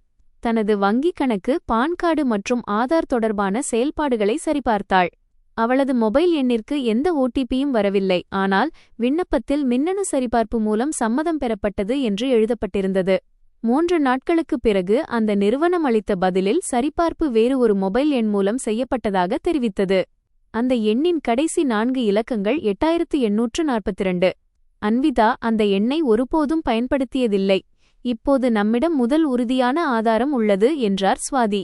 விசாரணையின் போது விண்ணப்பத்தை தயாரித்த ஏஜென்சியின் அலுவலகம் ஹசரத்கஞ்சில் சாருலதா முன்பு பணியாற்றிய அதே திருமண ஒருங்கிணைப்பு மையத்தின் கட்டிடத்தின் 3வது தளத்தில் இருப்பது தெரியவந்தது. ஏஜென்சியும் திருமண மையமும் சட்டப்படி வேறுவேறாக இருந்தாலும் இரண்டிற்கும் ஒரே கணக்காளர் அக்கவுண்டன்ட் இருந்தார். சுவாதி தகவல் அறியும் உரிமைச் சட்டம் FRTI மற்றும் முறையான சட்ட வழிமுறைகள் மூலம் பழைய ஆவணங்களை வரவழைத்தார். சாத்விக் இந்த நடைமுறையின் பொதுவான பகுதிகளில் மட்டுமே உதவினான். அவன் ஒவ்வொரு சந்திப்பிலும் வழக்கின் முடிவை சுவாதிதான் எடுப்பார் என்பதை தெளிவாக வைத்திருந்தான். அன்விதா பகலில் சமூக சமையலறையில் வேலை செய்தாள், மாலையில் ஆவணங்களை ஒழுங்குபடுத்தினாள். சோர்வு அதிகரித்தது, ஆனால் அவள் சமையலறை வேலையை விடவில்லை. 2 நாட்கள் விடுப்பு எடுத்துக்கொள் என்று மாதவி பலமுறை சொன்னார். அன்விதா அதை கேட்டு புன்னகைத்தாள். நான் சும்மா இருந்தால் என் மனம் மேலும் அலைபாயும். வேலைதான் வாழ்க்கையின் மருந்தாக இருக்கும் என்பதை மாதவி அறிந்திருந்தார். அவர், சரி, ஆனால் சோர்வடைந்து விழுந்துவிட்டால் உன் பங்கு பருப்பை நான் சமைக்க மாட்டேன் என்று மட்டும் சொன்னார். அஹானாவிற்கு சட்ட விஷயங்கள் பற்றி பெரிதாகத் தெரியாது. அன்விதாவின் பெயரில் யாரோ தவறான ஆவணங்களை தயாரித்து விட்டார்கள் என்பது மட்டுமே அவளுக்கு தெரியும். ஒரு நாள் அவள் தன் வண்ணப் புத்தகத்தை திறந்து, என் ஆசிரியை சொல்கிறார் மற்றவர்களின் கையெழுத்தை திருடுவது தவறு என்று. பெரியவர்கள் ஏன் அப்படிச் செய்கிறார்கள் என்று கேட்டாள். அன்விதா அவளது முடியை சரிசெய்துவிட்டு, பெரியவர்கள் ஆனாலே அறிவு வந்துவிடும் என்று அர்த்தமல்ல என்றாள். அவள் மீண்டும் போலீஸ் புகாரை பற்றி நினைத்தாள். அவர்களை சிறைக்கு அனுப்ப வேண்டும் என்று அஹானா கேட்டாள். சாத்விக், முதலில் உண்மையை அறிய வேண்டும். தண்டனையை நீதிமன்றம் முடிவு செய்யும் என்றான். அன்விதா அஹானாவை பார்த்தாள். பழிவாங்குவதை விட சட்டப்பூர்வமான வழிமுறைகளை கற்றுக் கொடுப்பது அவளுக்கு பிடித்திருந்தது. அங்கே அலிகஞ்ச் வீட்டில் கடன் விண்ணப்பம் நிறுத்தப்பட்டதும் பதற்றம் பரவியது. சாருலதா முதலில் நிகிலை குற்றம் சாட்டினாள். ஆவணங்கள் சரியாக இருப்பதாகத்தானே என்னிடம் சொன்னீர்கள் என்று கேட்டாள். பழைய பதிவுகளில் அன்விதாவின் பெயர் இருப்பதாகத்தான் நான் சொன்னேன். அவளுடைய சம்மதம் இல்லாமல் முன்னேற வேண்டாம் என்றுதான் நான் கூறியிருந்தேன் என்றான் நிகில். சாருலதா கண்களில் கண்ணீருடன், என்ன, நான் பொய் சொல்கிறேனா? சம்மதம் கிடைத்துவிட்டதாகத்தானே ஏஜென்சியினர் சொல்கிறார்கள் என்றாள். ராஜேஸ்வரி தன் மகனை அதட்டினார். அந்த பெண் வேண்டுமென்றே தடையை ஏற்படுத்தியிருக்கிறாள். நம் வீட்டின் மகிழ்ச்சியை அவளால் தாங்கிக் கொள்ள முடியவில்லை. நிகில் முதன்முறையாக தன் தாயிடம் விண்ணப்பத்தில் அவளுடைய கையெழுத்து எப்படி வந்தது என்று கேட்டான். ராஜேஸ்வரி தயங்காமல், திருமணத்தின் போது அவளிடம் எத்தனை காகிதங்களில் கையெழுத்து வாங்கினோம், ஒருவேளை அதில் அனுமதி இருந்திருக்கலாம் என்றார். ஆனால் விண்ணப்பம் 4 நாட்களுக்கு முன்புதான் உருவானது. சட்டத்தின் மொழி நமக்கு என்ன தெரியும்? ஏஜென்சியிடம் கேட்டுக்கொள் என்றார் ராஜேஸ்வரி. சாருலதா வயிற்றை பிடித்துக்கொண்டு சோபாவில் அமர்ந்தாள். அவளுடைய கர்ப்பம் ஆரம்ப மாதங்கள் என்று சொல்லப்பட்டது. ஆனால் கடினமான கேள்விகள் எழும்போது அவள் மயக்கம், தலைசுற்றல் அல்லது வயிற்று வலியை சாக்காக கூறினாள். நான் அழுத்தம் கொள்ளக்கூடாது, டாக்டர் வேண்டாம் என்று சொல்லியிருக்கிறார் என்று மெதுவாகச் சொன்னாள். ராஜேஸ்வரி அவளருகில் அமர்ந்து, நீ எதற்கும் கவலைப்படாதே, இந்த குழந்தைதான் நம் வீட்டின் நம்பிக்கை என்றார். நிகில் சாருலதாவை பார்த்தான். அவன் தன் மனைவியைப் பற்றி அக்கறை கொள்ள வேண்டியிருந்தது. ஆனால் அவனது மனதில் முதன்முறையாக ஒரு அசௌகரியமான கேள்வி எழுந்தது. அவனுடைய சொந்த மருத்துவ அறிக்கையின் முடிவுகள் அவனுக்கே முழுமையாகத் தெரியாது. டாக்டர்களின் அறிக்கையை நம்ப வேண்டாம், ஆயுர்வேத சிகிச்சையிலேயே எல்லாம் சரியாகிவிடும் என்று அம்மா மட்டும்தான் சொல்லியிருந்தார். அப்படி இருக்க சாருலதா எப்படி இவ்வளவு விரைவாக கர்ப்பமடைந்தாள்? அவன் அந்த எண்ணத்தை உடனடியாக அடக்கிக் கொண்டான். அது அவனது தாழ்வு மனப்பான்மையால் உருவானது என்று நினைத்தான். ஆனால் ஒருமுறை எழுந்த கேள்வி மனதிலிருந்து நீங்கவில்லை. 2 நாட்களுக்குப் பிறகு ராஜேஸ்வரி அக்கம் பக்கத்தினரிடம் அன்விதா பழைய பகையை தீர்த்து கொள்ள பார்க்கிறாள் என்று கூறினார். இந்த விஷயம் மெல்ல மெல்ல உறவினர்களுக்கும் பரவியது. பின்பு யாரோ ஒருவர் சமூக ஊடகங்களில் சூசகமாக, சில பெண்கள் மற்றவர்கள் புதிய வாழ்க்கை அமைப்பதை விரும்புவதில்லை, தாங்களே தாய்மை அடைய முடியாமல் போனதால் மற்றவர்களின் கற்பத்தை பார்த்து பொறாமைப்படுகிறார்கள் என்று எழுதியிருந்தனர். அதில் பெயர் குறிப்பிடப்படவில்லை. ஆனால் அது யாரை பற்றியது என்பதை அறிமுகமானவர்கள் புரிந்து கொண்டனர். சஹாரா சமூக சமையலறையில் பணிபுரியும் ஒரு ஊழியர் அந்த பதிவை அன்விதாவிடம் காட்டினார். இது உன்னை பற்றியதா என்று அவர் கேட்டார். அன்விதா திரையை பார்த்தாள். அந்த பதிவின் கீழே பலர் சாருலதாவை வாழ்த்தியிருந்தனர் மற்றும் கண்ணீர் படாமல் இருக்க அறிவுரை கூறியிருந்தனர். யாரோ ஒருவர் விவாகரத்து பெற்ற பெண்கள் பழைய குடும்பத்திலிருந்து தள்ளியிருக்க வேண்டும் என்று எழுதியிருந்தார். அன்விதா மொபைலை திருப்பித் தந்துவிட்டாள். பெயர் இல்லை, ஆனால் அவர்கள் எதைப் பற்றி பேசுகிறார்கள் என்று எனக்கு புரிகிறது. மாதவி தூரத்திலிருந்து இதை கேட்டுக்கொண்டிருந்தார். இதற்கு என்ன பதில் சொல்லப் போகிறாய் என்று அவர் கேட்டார். அன்விதா சிறிது நேரம் யோசித்துவிட்டு, சண்டையிடப் போவதில்லை, ஆனால் மௌனமாகவும் இருக்கப் போவதில்லை என்றாள். சுவாதியின் ஆலோசனையின்படி அவள் ஒரு சுருக்கமான பொது அறிக்கையை எழுதினாள். அதில் யாரிடமும் பெயரைச் சொல்லவில்லை. தன்னுடைய பெயர் மற்றும் அடையாளம் அனுமதியின்றி நிதி ஆவணங்களில் பயன்படுத்தப்பட்டுள்ளது, அது குறித்து சட்டப்பூர்வ விசாரணை நடைபெற்று வருகிறது. இதற்கும் யாருடைய தனிப்பட்ட வாழ்க்கை அல்லது கர்ப்பத்திற்கும் எந்த தொடர்பும் இல்லை. அவள் தனது அடையாளம் மற்றும் பொருளாதார பாதுகாப்பை பாதுகாப்பதற்காக மட்டுமே இதை செய்கிறாள் என்று மட்டும் அதிலிருந்தது. அது மிகத் தெளிவாக இருந்ததால் வதந்தியாக பரவவில்லை. இருப்பினும் அது கதையின் மறுபக்கத்தை வெளிச்சத்திற்கு கொண்டு வந்தது. ராஜேஸ்வரிக்கு இது இன்னும் கோபத்தை ஏற்படுத்தியது. பார்த்தாயா, இப்போது வீட்டுக் கதைகளை ஊர் முழுவதும் சொல்லப்போகிறாள் என்றார். நிகில் சோர்வான குரலில், அம்மா, அவள் யாரிடமும் பெயரை சொல்லவில்லையே என்றான். நீ மீண்டும் அவளுக்கு ஆதரவாக பேசுகிறாயா என்று ராஜேஸ்வரி கேட்க, நான் காகிதங்களைப் பற்றித்தான் பேசுகிறேன் என்றான் நிகில். சாருலதா மெதுவாக, அவளுக்கு இன்னும் நிகிலின் மீது ஈர்ப்பு இருக்கலாம், அதனால்தான் ஒவ்வொரு விஷயத்திலும் நம்மை தொடர்புபடுத்துகிறாள் என்றாள். நிகில் அவளை பார்த்தான். இது ஒரு ஆவண விவகாரம், அதற்கு இந்த ஆதார் தொடர்பான சிக்கல்கள் ஒரு சாக்குதான் என்று அவனுக்கு தோன்றியது. ராஜேஸ்வரி சாருலதாவின் கையை பிடித்துக்கொண்டு, நீ கவலைப்படாதே, இந்த குழந்தைதான் நம் வீட்டின் நம்பிக்கை என்றார். நிகில் சாருலதாவை பார்த்தான். அவன் தன் மனைவியைப் பற்றி அக்கறை கொள்ள வேண்டியிருந்தது. ஆனால் முதன்முறையாக அவனது மனதில் ஒரு சங்கடமான கேள்வி எழுந்தது. 3 ஆண்டுகளுக்கு முன்பு இதே அம்மா உறவினர்களிடம் அன்விதா மிகவும் உழைப்பாளி மற்றும் பண்பானவள் என்று சொல்லியிருந்தார். இப்போது அவள் தன் பெயரை பாதுகாப்பதற்காக மட்டுமே செயல்படுகிறாள் என்பதால் அவளை பொறாமைக்காரி என்றும் சதிகாரி என்றும் சித்தரித்தனர். வீட்டின் கதை உண்மையைச் சார்ந்து இல்லை, அம்மாவின் தேவைக்கேற்ப மாறுகிறது என்பதை நிகில் முதன்முறையாக உணர்ந்தான். விசாரணை தொடர்ந்தபோது டிஜிட்டல் விண்ணப்பத்தில் பயன்படுத்தப்பட்ட எண்ணின் முழு விவரங்களும் கிடைத்தன. அந்த எண் தீபான்ஷு பன்சால் என்ற நபரின் ஆதார் அடையாளத்தில் வழங்கப்பட்டிருந்தது. தீபான்ஷு சாருலதாவின் தூரத்து உறவினர் மற்றும் அந்த திருமண மையத்தில் தற்காலிக தொழில்நுட்ப ஊழியராக இருந்தவன். உனக்கு அவனை தெரியுமா என்று சுவாதி கேட்டார். அன்விதா தலையசைத்தாள். பெயரைக் கூட கேட்டதில்லை. அவன் உன்னுடைய ஆவணங்களை எப்படி பெற்றான்? இதுவே மிகப்பெரிய கேள்வியாக இருந்தது. நிதி நிறுவனத்தின் பதிவுகளில் இருந்த அன்விதாவின் பான் கார்டு நகல் பழைய நகலாகும். அதன் ஓரத்தில் பள்ளியின் நீல நிற முத்திரையின் பாதி அடையாளம் இருந்தது. அன்விதா அந்த நகலை திருமணத்திற்குப் பிறகு நிகிலின் வங்கிப் பதிவுகளுக்காக கொடுத்திருந்தாள். அது ராஜேஸ்வரியின் கோப்பில் வைக்கப்பட்டிருந்தது. விவாகரத்தின் போது அது காணாமல் போயிருந்தது. இப்போது குடும்ப வீட்டிலிருந்து ஆவணங்கள் வெளியே சென்றதற்கான தொடர்பு உறுதியாகிறது. ஆனால் அதை யார் கொடுத்தார்கள் என்பதை நிரூபிக்க வேண்டும் என்று சுவாதி தெளிவாக கூறினார். அன்விதாவின் மனம் பாரமானது. இந்த மோசடி சாருலதாவின் திட்டமாக மட்டும் இருக்க முடியாது என்பதை அவள் புரிந்து கொண்டாள். யாரோ உள்ளிருந்தே கதவை திறந்திருக்கிறார்கள். இதற்கிடையில் சுவாதி சாருலதாவின் கர்ப்பம் தொடர்பான ஆவணங்களில் கவனம் செலுத்தவில்லை, ஏனெனில் அது நிதி விஷயத்துடன் நேரடியாக தொடர்புடையதாக இருக்கவில்லை. ஆனால் ஒரு சம்பவம் இவ்விரண்டு விஷயங்களையும் இணைத்தது. கடன் திட்டத்தில் பெண் தொழில் முனைவோர் சலுகைக்காக மகப்பேறு உதவித்தொகை கோரப்பட்டிருந்தது. விண்ணப்பத்துடன் சாருலதாவின் கர்ப்பச் சான்றிதழ் மற்றும் பிரசவ தொடர்பான அறிவிப்பு இணைக்கப்பட்டிருந்தது. அந்த அறிக்கையில் ஒரு தனியார் நோயறிதல் மையத்தின் டயக்னோஸ்டிக் சென்டர் பெயர் இருந்தது. விசாரணை அதிகாரி சரிபார்ப்பிற்காக அந்த மையத்தை தொடர்பு கொண்டார். அந்த அறிக்கை எண் உண்மையானது, ஆனால் அந்த எண்ணுடன் தொடர்புடைய நோயாளியின் பெயர் சாருலதா பன்சால் அல்ல, ஷாலினி வர்மா என்று அங்கிருந்து பதில் வந்தது. சுவாதி அன்விதாவை அழைத்து, இப்போது விஷயம் உன் கையெழுத்தோடு மட்டும் நின்றுவிடவில்லை. கர்ப்பம் தொடர்பான மருத்துவ ஆவணங்களும் சந்தேகத்திற்குரியதாக இருக்கின்றன என்றார். அவள் உண்மையில் கர்ப்பமாக இல்லையா என்று அன்விதா மெதுவாக கேட்டாள். இப்போதைக்கு நாம் அப்படிச் சொல்ல முடியாது. ஒரு அறிக்கை தவறாக இருக்கிறது. மற்றொரு இடத்தில் சிகிச்சை பெற வாய்ப்புள்ளது. நாம் யூகிக்க வேண்டாம் என்றார் சுவாதி.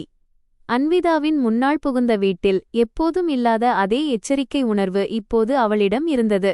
அங்கே யூகங்களை உண்மையாக மாற்றுவதும் உண்மைகளை யூகமாக கருதுவதும் வழக்கமாக இருந்தது. விசாரணை அதிகாரி நோயறிதல் மையத்தின் வருகை பதிவேடு மற்றும் சிசிடிவி பதிவுகளை பாதுகாத்தார். தேதியின்படி ஷாலினி வர்மா என்ற பெயரில் பரிசோதனை செய்து கொண்ட பெண் சாருலதா அல்ல, அவர் நடுத்தர வயதுடைய வேறொரு பெண். சில மணி நேரங்களுக்குப் பிறகு சாருலதா அந்த மையத்திற்கு சென்று வரவேற்பறைக்கு பின்னால் இருந்த ஊழியரிடமிருந்து ஒரு உரையை பெற்றுச் சென்றது சிசிடிவியில் பதிவாகியிருந்தது. அந்த ஊழியரிடம் விசாரணை செய்ததில் தீபான்ஷு தனக்கு பணம் கொடுத்ததாக ஒப்புக்கொண்டான். அறிக்கையின் டிஜிட்டல் வடிவத்தை மாற்றி பெயரையும் வயதையும் தான் மாற்றியதாக அவன் ஒத்துக்கொண்டான்.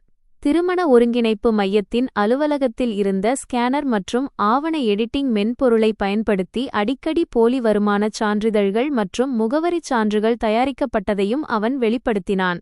இந்தச் செய்தி சாருலதாவிற்கு எட்டியது. அவள் உடனடியாக தீபான்ஷுவிற்கு போன் செய்தாள். ஆனால் அவன் எண் சுவிட்ச் ஆஃப் செய்யப்பட்டிருந்தது. இவை அனைத்தையும் அன்விதா திட்டமிட்டுச் செய்கிறாள். இவள் அந்த மையத்தில் உள்ளவர்களுக்கு பணம் கொடுத்துள்ளாள் என்று அவள் நிகிலிடம் கூறினாள். சாருலதா அழுதுகொண்டே அவளுடன் வழக்கறிஞர் இருக்கிறார் என்றாள்.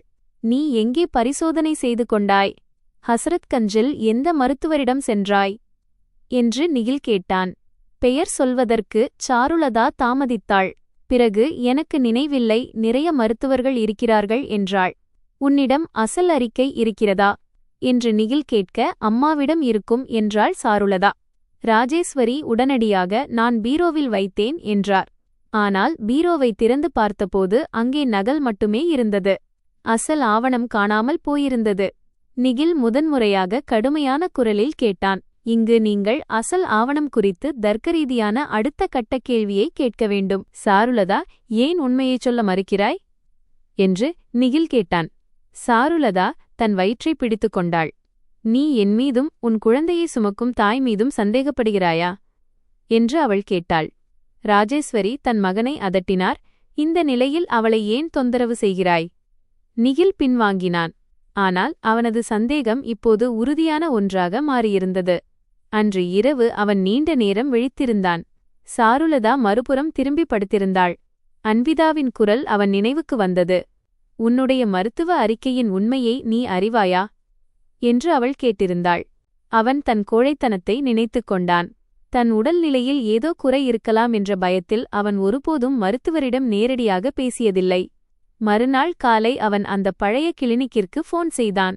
இவ்வளவு பழைய பதிவுகளை தொலைபேசியில் சொல்ல முடியாது என்றும் அடையாளச் சான்றுடன் நேரில் வரவேண்டும் என்றும் வரவேற்பறையில் கூறினர். அம்மாவுக்கு தெரியாமல் அவன் கிளினிக்கிற்குச் சென்றான். மருத்துவர்கள் மாறியிருந்தனர். ஆனால் பதிவுகள் டிஜிட்டல் முறையில் இருந்தன. ஆலோசனை அறையில் மருத்துவர் திரையை பார்த்துக்கொண்டு, உங்கள் பரிசோதனையின் போது கருத்தரிப்பதற்கான அறிகுறிகள் மிகவும் குறைவாக இருந்தன. சிகிச்சை எடுத்துக்கொள்ள அறிவுறுத்தப்பட்டது. நீங்கள் தொடர்ந்து சிகிச்சை பெற்றீர்களா என்றார். நிகிலின் தொண்டை வறண்டு போனது. எனக்கு அறிக்கை தெளிவாக இல்லை என்றுதான் சொல்லப்பட்டது. மருத்துவர் திரையை அவன் பக்கம் திருப்பினார். அறிக்கை மிகவும் தெளிவாக இருந்தது. இதற்குப் பிறகு ஒரு பெண் வந்து இதை பெற்றுக்கொண்டார். அவர் உங்களை உங்கள் தாய் என்று அறிமுகப்படுத்திக் கொண்டார். என் மனைவியின் அறிக்கையில் ஏதேனும் பிரச்சனை இருந்ததா என்று நிகில் கேட்டான். மருத்துவர் நோயாளி விவரங்களை காக்கும் கடமையை குறிப்பிட்டு பேசினாலும் பழைய கூட்டு ஆலோசனை குறிப்புகளிலிருந்து ஒரு விஷயத்தைச் சொன்னார். அப்போது உங்கள் மனைவியின் ஆரம்பகட்ட பரிசோதனைகள் சாதாரணமாகவே இருந்தன. இருவரும் சேர்ந்து சிகிச்சைக்கு வர அறிவுறுத்தப்பட்டிருந்தது. நிகில் நாற்காலியில் அப்படியே அமர்ந்துவிட்டான். அவன் மார்பில் ஏதோ கனப்பது போல இருந்தது. பல ஆண்டுகளாக அவன் எதைக் கண்டு அஞ்சினானோ அது இப்போது உண்மையாக அவன் முன் நின்றது. அதைவிட பெரிய உண்மை அன்விதா குற்றமற்றவள் என்பதுதான். அவள் சிகிச்சை பெறத் தயாராகவே இருந்தாள். ஒருபோதும் அவனை அவள் குறை கூறியதில்லை. இருந்தும் அம்மாவின் வசதிக்காக அவன் தன் மனைவியை குற்றவாளியாக்க அனுமதித்தான். வீட்டிற்கு திரும்பும் வழியில் சாருலதாவின் கர்ப்பத்தைப் பற்றி அவன் யோசித்தான். மருத்துவர் கூற்றுப்படி இயற்கையான கருத்தரிப்பு சாத்தியமற்றது அல்ல. ஆனால் சிகிச்சை இல்லாமல் அது மிகவும் கடினம். சாருலதாவின் தாபி பொய்யானது என்று இதற்கு பொருள் கொள்ள முடியாது. ஆனால் போலி அறிக்கை இப்போது வெறும் தற்செயலாக தெரியவில்லை. அவன் நேராக பூஜையறைக்குச் சென்றான். ராஜேஸ்வரி அங்கே சாம்பிராணி புகை போட்டுக்கொண்டிருந்தார். என் அறிக்கை எங்கே என்று அவன் கேட்டான். ராஜேஸ்வரி முதுகை காட்டியபடி எந்த அறிக்கை என்று கேட்டார். 3 வருடங்களுக்கு முந்தைய கிளினிக் அறிக்கை. அவ்வளவு பழைய ஆவணத்தை நீங்கள் எடுத்து வந்ததாக மருத்துவர் கூறினார். ராஜேஸ்வரி கையில் இருந்த ஊதுபத்தி தட்டு பித்தளை தட்டின் மீது தவறி விழுந்தது. தன்னைத்தானே ஆசுவாசப்படுத்திக் கொண்டு, நான் உன் தாய், உனக்காகத்தான் போனேன். அறிக்கையில் என்ன எழுதியிருந்தது? மருத்துவர்கள் சொல்வது எப்போதும் உண்மையாகிவிடாது. அதில் என்ன எழுதியிருந்தது என்று ராஜேஸ்வரி குரலை உயர்த்தினார். இத்தனை ஆண்டுகளுக்குப் பிறகு அன்விதா உன் காதில் விஷத்தை ஊற்றிவிட்டாளா? நான் கிளினிக்கிற்கு போயிருந்தேன் என்றான் நிகில். ராஜேஸ்வரியின் முகம் வெளிரியது. அன்விதாவின் அறிக்கை சாதாரணமாக இருந்தது. பிரச்சனை என்னிடம்தான் இருந்தது. நான் உன்னை காப்பாற்றினேன் என்று நிகில் கூறினான். எப்படி? மக்களின் ஏளனம், உறவினர்கள் என்ன சொல்வார்கள், வங்கியில் உன் சக ஊழியர்கள் என்ன நினைப்பார்கள்? ஒரு ஆணுக்கு இதுபோன்ற விஷயம் தெரிந்தால் தலை நிமிர்ந்து நடக்க முடியாது என்றார் ராஜேஸ்வரி. நிகிலின் கண்கள் கலங்கின. ஆனால் குரல் கடுமையாக இருந்தது. அப்படியானால் என் மனைவியை நீங்கள் எல்லோருக்கும் முன்னால் குற்றவாளியாக்கினீர்களா? அவள் பொறுத்துக் கொண்டாள்.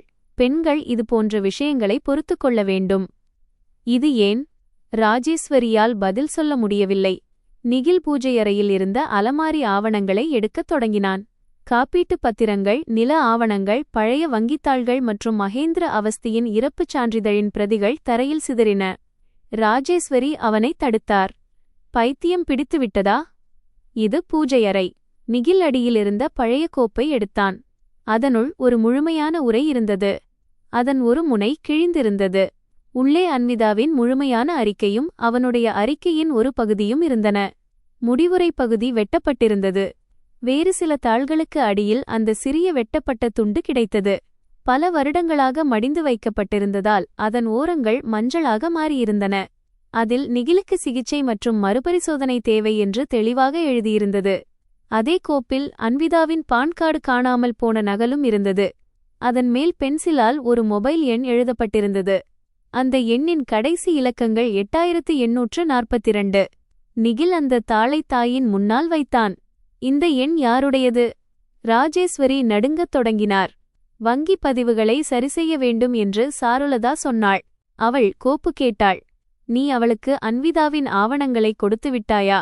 வீட்டு வேலைக்காகத்தான் என்று நினைத்தேன். அவள் இந்த வீட்டு மருமகள். அவள் இந்த வீட்டு மருமகள் என்பதற்காகவா இன்னொரு பெண்ணின் அடையாளத்தை அனுமதி கேட்காமல் அவளிடம் கொடுத்தீர்கள்? ராஜேஸ்வரி அழத் தொடங்கினார். அவள் துரோகம் செய்வாள் என்று எனக்கு என்ன தெரியும்? நம் பேரனின் எதிர்காலத்திற்காக கடை திறக்க வேண்டும் என்று அவள் சொன்னாள். நிகில் கண்களை மூடிக்கொண்டான். ஒவ்வொரு முடிச்சும் அவிழ்ந்தது. அவனை பாதுகாக்க அம்மா உண்மையை மறைத்தார். அந்த பொய்யால்தான் அன்விதா வீட்டை விட்டு வெளியேறினாள். அந்த பொய்யே சாருலதாவை குடும்பத்திற்குள் கொண்டு வந்தது. இப்போது பேரன் மீதான பேராசையில் அம்மா அன்விதாவின் ஆவணங்களை சாருலதாவிற்கு தாரை வார்த்தார். சாருலதா எங்கே என்று கேட்டான். அவள் தன் அறையில் இருக்கிறாள் என்றார் ராஜேஸ்வரி. நிகில் மேலே சென்றான். அறை காலியாக இருந்தது. பீரோவின் ஒரு பகுதி திறந்திருந்தது. சில துணிகள் காணாமல் போயிருந்தன. சாருலதாவின் போன் ஸ்விட்ச் ஆஃப் செய்யப்பட்டிருந்தது. மேஜையில் மகப்பேறு மையத்தின் கையேடு மற்றும் பாதியளவு காலியான மருந்து பாட்டில்கள் இருந்தன.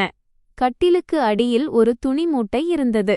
அதில் வெவ்வேறு அளவுகளில் நுரைத்துண்டுகள், ஃபோம், வயிற்றில் கட்டிக்கொள்ளும் அகலமான பட்டைகள் மற்றும் மருத்துவ அறிக்கைகளின் பல வண்ணப்பிரதிகள் இருந்தன. நிகிலின் கைகள் மரத்துப் போயின. அந்த நேரத்தில் அவனது மொபைல் ஒலித்தது. அது சுவாதி சக்சேனாவின் அழைப்பு. அவர் முறைப்படியான குரலில், கடன் விண்ணப்பத்தில் சரிபார்ப்பு அதிகாரியாக உங்கள் பெயர் பதிவாகியுள்ளது. உங்களிடம் நாங்கள் சில கேள்விகளை கேட்க வேண்டும்.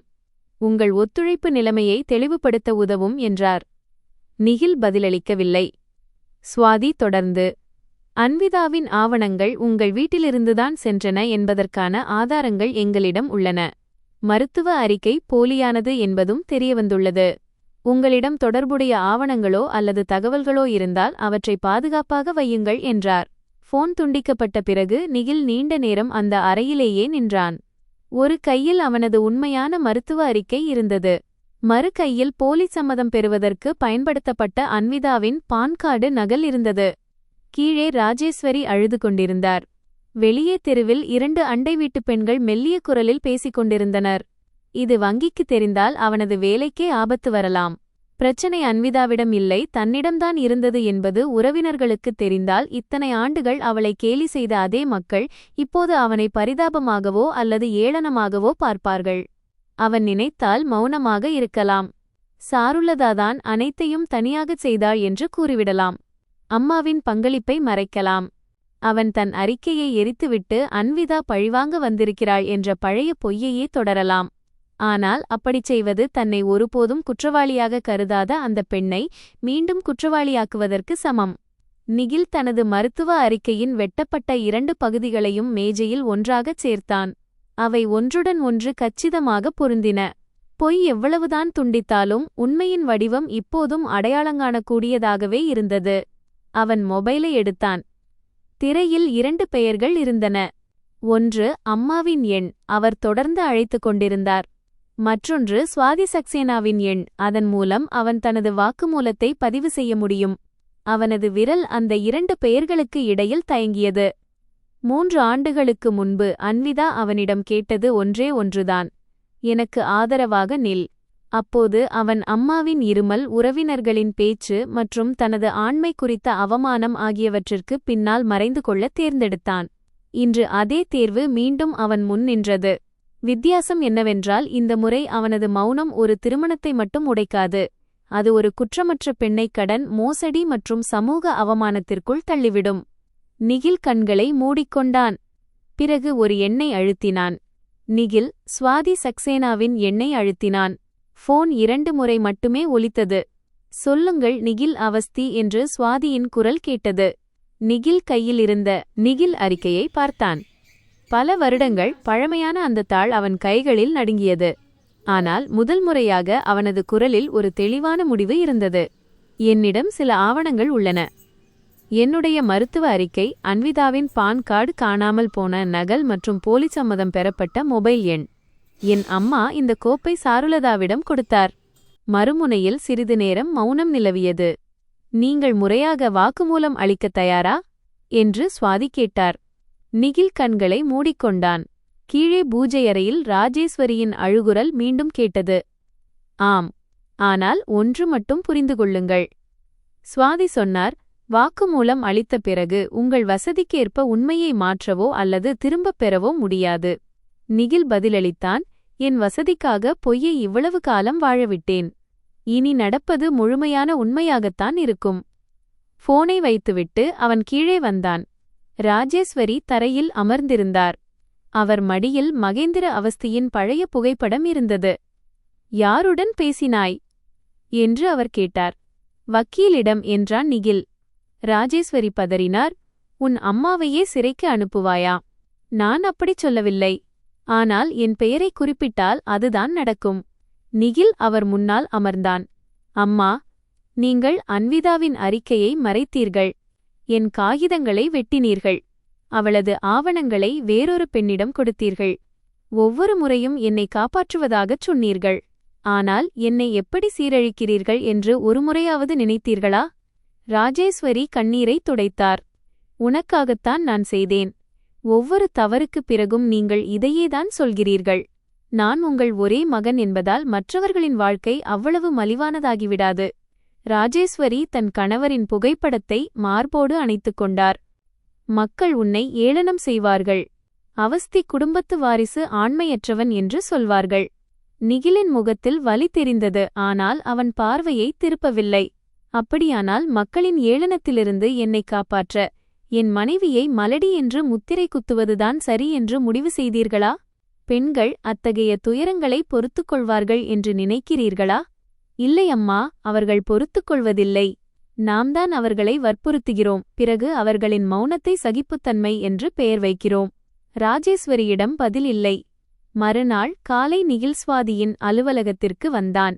அங்கே அன்விதாவும் இருந்தாள். பல மாதங்களுக்குப் பிறகு அவர்கள் நேருக்கு நேர் அமர்ந்திருந்தனர். அன்விதா ஒரு சாதாரண பருத்தி குர்தா அணிந்திருந்தாள். அவளுக்கு முன்னால் கோப்புகள் அடுக்கி வைக்கப்பட்டிருந்தன. முன்பிருந்தது போல அவள் கைகளை பிசைந்து கொண்டு பதற்றப்படவில்லை. அவளது முகத்தில் வெற்றி பெருமிதம் இல்லை, மிகுந்த எச்சரிக்கை மட்டுமே இருந்தது. நிகில் வந்ததும் அவள் வணக்கம் சொல்லவில்லை. சுவாதியை மட்டும் பார்த்தாள். நிகில் சில ஆவணங்களை சமர்ப்பிக்க விரும்புகிறார் என்றார் சுவாதி. நிகில் அந்த முழு உரையையும் மேஜையில் வைத்தான். பிறகு பான் கார்டு நகல், மொபைல் எண் எழுதப்பட்ட சீட்டு மற்றும் அந்த போலி கர்ப்பத்திற்கான ஆவணங்களின் படங்களை கொடுத்தான். அன்விதாவின் கண்கள் அந்த பழைய நகலின் மீது நிலைத்தன. அதன் ஓரத்தில் அதே நீல நிற முத்திரை இருந்தது. இது உங்களுடைய அம்மாவின் கோப்பில் இருந்தது என்றான் நிகில். அவன் தன் தலையை குனிந்து கொண்டான். ஆம், விவாகரத்தின்போது அவர்களுக்கு தெரியாது என்றுதான் கூறினார்கள். அவர்கள் பொய் சொன்னார்கள். ஆனால் எனக்கு அப்போது இந்த நகலை பற்றி தெரியாது. அன்விதா எந்த கருத்தும் தெரிவிக்கவில்லை. சுவாதி மருத்துவ அறிக்கையை திறந்தார். அந்த நேரத்தில் அன்விதாவின் ஆரம்பகட்ட பரிசோதனைகள் சாதாரணமாகவே இருந்தன என்பதையும் உங்கள் அறிக்கையில் சிகிச்சை தேவை என்று குறிப்பிடப்பட்டிருந்தது என்பதையும் எழுத்துப்பூர்வமாக ஒப்புக்கொள்கிறீர்களா என்று கேட்டார். ஆம் என்றான் நிகில். உங்கள் தாய் முடிவுகளை மறைத்தார் என்பதையும் ஒப்புக்கொள்கிறீர்களா? ஆம். உண்மையை சரிபார்க்காமல் அன்விதாவை குற்றவாளியாக இருக்க அனுமதித்தீர்கள் என்பதையும் ஒப்புக்கொள்கிறீர்களா? நிகிலின் குரல் தணிந்தது. ஆம். சுவாதி காகிதத்தை அவன் பக்கம் நீட்டினார். நீங்கள் என்ன சொல்ல விரும்புகிறீர்களோ அதை உங்கள் சொந்த வார்த்தைகளில் எழுதுங்கள். நிகில் எழுதத் தொடங்கினான். அவனது விரல்கள் நடுங்கின. அன்விதா அவனை பார்த்துக் கொண்டிருந்தாள். ஒரு காலத்தில் இதே கைகள்தான் அவளுக்காக வங்கியின் வெளியே டீ வாங்கி தந்தன. ஒரு காலத்தில் இதே கைகள்தான் விவாகரத்து மனுவில் கையெழுத்திட்டன.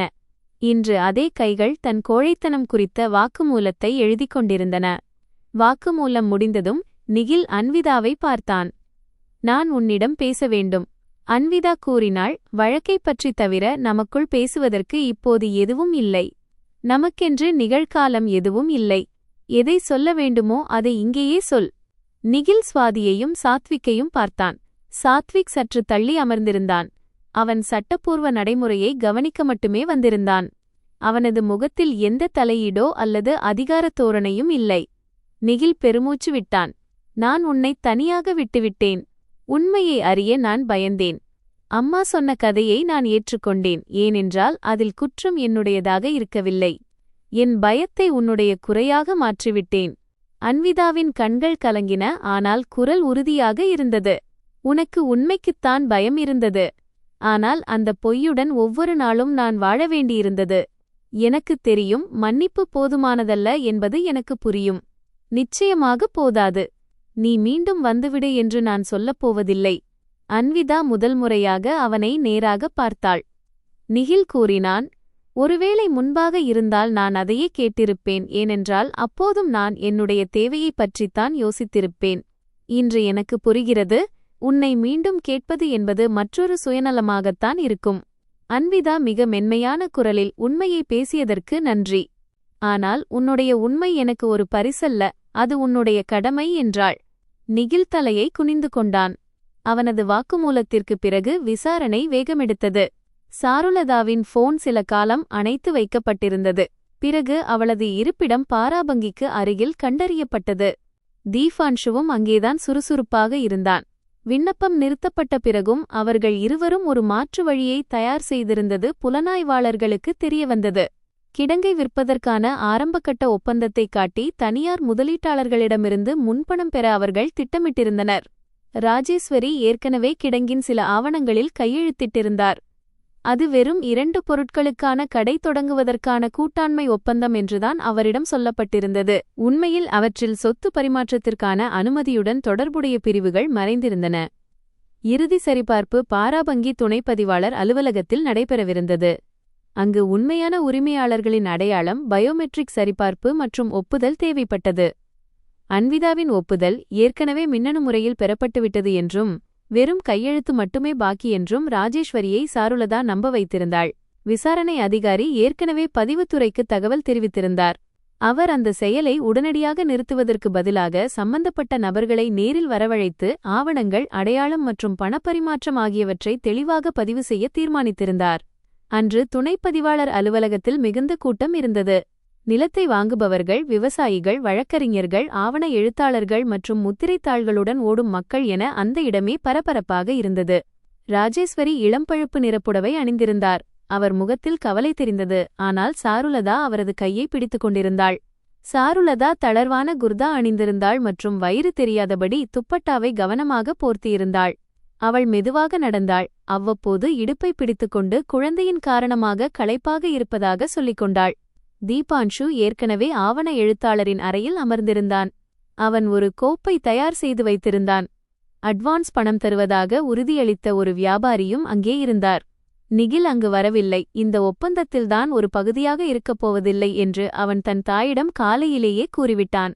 ராஜேஸ்வரி அதை தன் மகனின் பலவீனம் என்று நினைத்துக் கொண்டு சாருலதாவுடன் கிளம்பினார். கோப்பு சரிபார்ப்பு அதிகாரியின் முன்னால் சென்றபோது அவர் அன்விதாவின் மின்னணு ஒப்புதல் அச்சை பார்த்தார். கூட்டு விண்ணப்பதாரர் வரவில்லையா என்று கேட்டார். தீபான்ஷு அவர்களுக்கு விவாகரத்து ஆகிவிட்டது. ஆன்லைன் ஒப்புதல் உள்ளது என்றான். அதிகாரி ஆவணத்தை கணினித் திரையில் திறந்தார். இந்த சரிபார்ப்பு எண் யாருடையது என்று கேட்டார். அவளுடையதுதான் இருக்கும் என்றான் தீபான்ஷு. கடைசி 4 இலக்கத்தைச் சொல்லுங்கள் என்றார் அதிகாரி. தீபான்ஷு காகிதத்தை பார்த்து அடையாள எண் விவரம் நீக்கப்பட்டது என்றான். அதிகாரி கணினியில் எதையோ சோதித்தார். இந்த எண் அன்விதா மிஸ்ராவின் பெயரில் இல்லை என்றார். சாருலதா உடனே பழைய எண்ணாக இருக்கும். விவாகரத்திற்குப் பிறகு அவள் மாற்றியிருப்பாள் என்று கூறினாள். அதிகாரி ஒப்புதலில் அடையாள அட்டை சரிபார்ப்பு ஆதார் ஆத்தென்டிகேஷன் குறிப்பிடப்பட்டுள்ளது. ஆனால் கணினியில் பயோமெட்ரிக் பதிவு இல்லை. இதை யார் செய்தது என்று கேட்டார். தீபான்ஷுவின் குரல் கரகரத்தது. ஏஜென்சி செய்திருக்கும். எங்களுக்கு தொழில்நுட்ப விவரங்கள் தெரியாது. அதே நேரத்தில் 2 விசாரணை அதிகாரிகள் அறைக்குள் நுழைந்தனர். அவர்களுடன் சுவாதி சக்சேனாவும் அன்விதாவும் வந்திருந்தனர். அன்விதாவை கண்டதும் ராஜேஸ்வரியின் முகம் வெளிரியது. நீ ஏன் இங்கே வந்தாய் என்று அவர் கேட்டார். அன்விதா ஏனென்றால் என் அனுமதியின்றி என் பெயரில் சொத்து விற்கப்படுகிறது என்றாள். சாருலதா உடனே வயிற்றைப் பிடித்துக்கொண்டு அம்மா எனக்கு தலை சுற்றுகிறது என்றாள். ராஜேஸ்வரி அவளை நாற்காலியில் உட்கார வைத்தார். பார்த்தீர்களா, இந்த நிலையிலும் இவளை துன்புறுத்த வந்திருக்கிறாள் என்றார். விசாரணை அதிகாரி அமைதியான குரலில் யாரும் யாரையும் துன்புறுத்தவில்லை. ஆவணங்கள் சரிபார்க்கப்படும் என்றார். ராஜேஸ்வரி நாற்காலியில் சரிந்து விழுந்தார். என் வீட்டு வாரிசு வரப்போவதாக நீதானே சொன்னாய் என்று அவர் உடைந்த குரலில் கேட்டார். சாருலதா வெளியே வந்தாள். அவளது கண்களில் கண்ணீர் வழிந்தது. ஆனால் இப்போது அதில் அவமானத்தை விட பிடிபட்ட பயமே இருந்தது. உங்களுக்கு பேரன் வேண்டுமென்று ஆசைப்பட்டீர்கள் என்று அவள் ராஜேஸ்வரியிடம் கூறினாள். உங்களுக்கு எதன் மீது பசி இருந்ததோ அதைத்தான் நான் கொடுத்தேன். ராஜேஸ்வரி அவளை அறைய கையை ஓங்கினார். ஆனால் அதிகாரி தடுத்துவிட்டார். சாருலதா சிரித்தாள். ஆனால் அந்த சிரிப்பு சிதைந்திருந்தது. குழந்தை பெற முடியவில்லை என்பதற்காகவே முதல் மருமகளை வீட்டை விட்டு துரத்தினீர்கள். அவளது ஆவணங்களை நீங்களே எனக்கு கொடுத்தீர்கள். நான் யார் என்று நீங்கள் ஒருமுறை கூட கேட்கவில்லை. எப்போது பேரன் பெற்றுத் தருவாய் என்று மட்டும்தான் கேட்டீர்கள். ராஜேஸ்வரியின் கை காற்றில் அப்படியே நின்றது. சாருலதா குற்றத்திலிருந்து தப்பவில்லை. அவள் அறிக்கையை திருடினாள், ஆவணங்களை மாற்றினாள், போலி கையெழுத்துக்களை பெற்றாள் மற்றும் சொத்தை அபகரிக்க திட்டமிட்டிருந்தாள். ஆனால் அவள் பேசிய வார்த்தைகள் ராஜேஸ்வரி இத்தனை ஆண்டுகளாக பார்த்து கொள்ளத் தவறிய அந்த உண்மை கண்ணாடியை அவர் முன்னால் நிறுத்தின. புலனாய்வாளர்கள் சாருலதாவையும் தீபான்ஷுவையும் விசாரணைக்காக காவலில் எடுத்தனர். அவர்களுடைய கருவிகள், தொலைபேசிகள், கோப்புகள் மற்றும் வங்கி பரிவர்த்தனைகள் பறிமுதல் செய்யப்பட்டன. சொத்துப்பதிவு உடனடியாக நிறுத்தப்பட்டது. அந்த தனியார் முதலீட்டாளர் தான் அட்வான்ஸ் பணத்தை சாருலதா மற்றும் தீபான்ஷுவின் கணக்கிற்குத்தான் அனுப்பினேன் என்றும் அவஸ்தி குடும்பத்தின் கணக்கிற்கு அல்ல என்றும் கூறினார். மேலதிக விசாரணையில் அந்த மகப்பேறு மையத்திலிருந்து இன்னும் பல சந்தேகத்திற்குரிய ஆவணங்கள் கிடைத்தன. அன்விதா மட்டுமல்லாமல் இன்னும் சிலருடைய முகவரிகள், வருமானச் சான்றிதழ்கள் மற்றும் அடையாள அட்டைகளிலும் மாற்றங்கள் செய்யப்பட்டிருந்தது தெரியவந்தது. இது ஒரு பெரிய ஆவண மோசடி வலைப்பின்னலை நோக்கிச் சென்றது. ராஜேஸ்வரிக்கு அந்த மோசடி முழுவதுமே தெரியும் என்பதற்கு போதிய ஆதாரங்கள் இல்லாததால் அவர் அன்றே கைது செய்யப்படவில்லை. ஆனால் அவருடைய வாக்குமூலங்கள் பதிவு செய்யப்பட்டன. ஆவணங்களை கவனக்குறைவாக கொடுத்தது, தவறான உறுதிமொழிகளில் கையெழுத்திட்டது மற்றும் நிதி பரிவர்த்தனைகளில் இருந்த பங்கு குறித்து விசாரணை நடந்தது. வீட்டிற்கு திரும்பும்போது நிகில் அவர்களை அழைத்து வர வந்திருந்தான். காரில் இருவரும் அமைதியாக இருந்தனர். ராஜேஸ்வரியின் கண்கள் வீங்கியிருந்தன. சிறிது தூரம் சென்ற பிறகு அவர், பேரன் வந்தால் எல்லாம் சரியாகிவிடும் என்று நினைத்தேன் என்றார். நிகில் சாலையை பார்த்தபடியே பதிலளித்தான். பொய்யின் மேல் கட்டப்பட்ட வீட்டில் குழந்தை பிறந்தாலும் என்னதான் சரியாகிவிடும். உனக்காக இந்த வீட்டை பாதுகாக்க நினைத்தேன். வம்சத்தை காக்கிறேன் என்று சொல்லி வீட்டிலிருந்த மனிதர்களையே உடைத்துவிட்டீர்கள். ராஜேஸ்வரி மெதுவாக கேட்டார். அன்விதா என்னை மன்னிப்பாளா?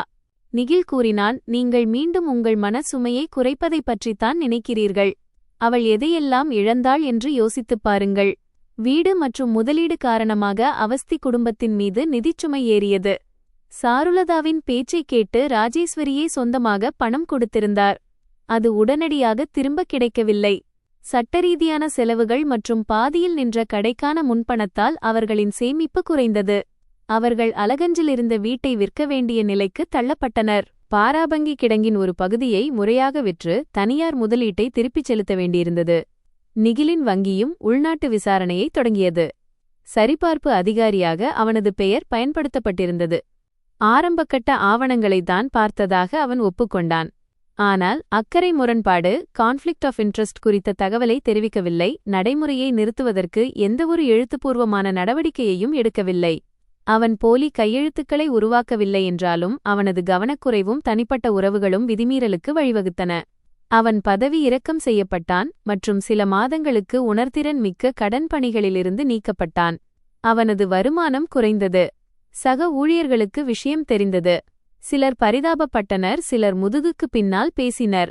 எந்த மக்களின் ஏளனத்திலிருந்து தப்பிக்க ராஜேஸ்வரி இவ்வளவு பெரிய பொய்யைச் சொன்னாரோ அவர்களின் பேச்சுக்கள் சில வாரங்கள் மட்டுமே நீடித்தன. பிறகு அவர்கள் வேறு புதிய விவாதங்களில் மூழ்கிவிட்டனர். ஆனால் நிகிலுக்குத்தான் முதன்முறையாக புரிந்தது. சமூகத்தின் நிலையற்ற முணுமுணுப்புகளிலிருந்து தப்பிக்க அவன் ஒரு நிலையான உறவை இழந்திருக்கிறான் என்று. சாருலதாவுக்கு எதிராக மோசடி, துரோகம், தனிப்பட்ட மருத்துவ தகவல்களை தவறாக பயன்படுத்தியது மற்றும் சொத்தை அபகரிக்க முயன்றது ஆகிய பிரிவுகளில் வழக்கு தொடரப்பட்டது. தீபான்ஷு தனது தற்காப்பிற்காக ஒத்துழைக்கத் தொடங்கி மின்னணு பதிவுகளை வழங்கினான்.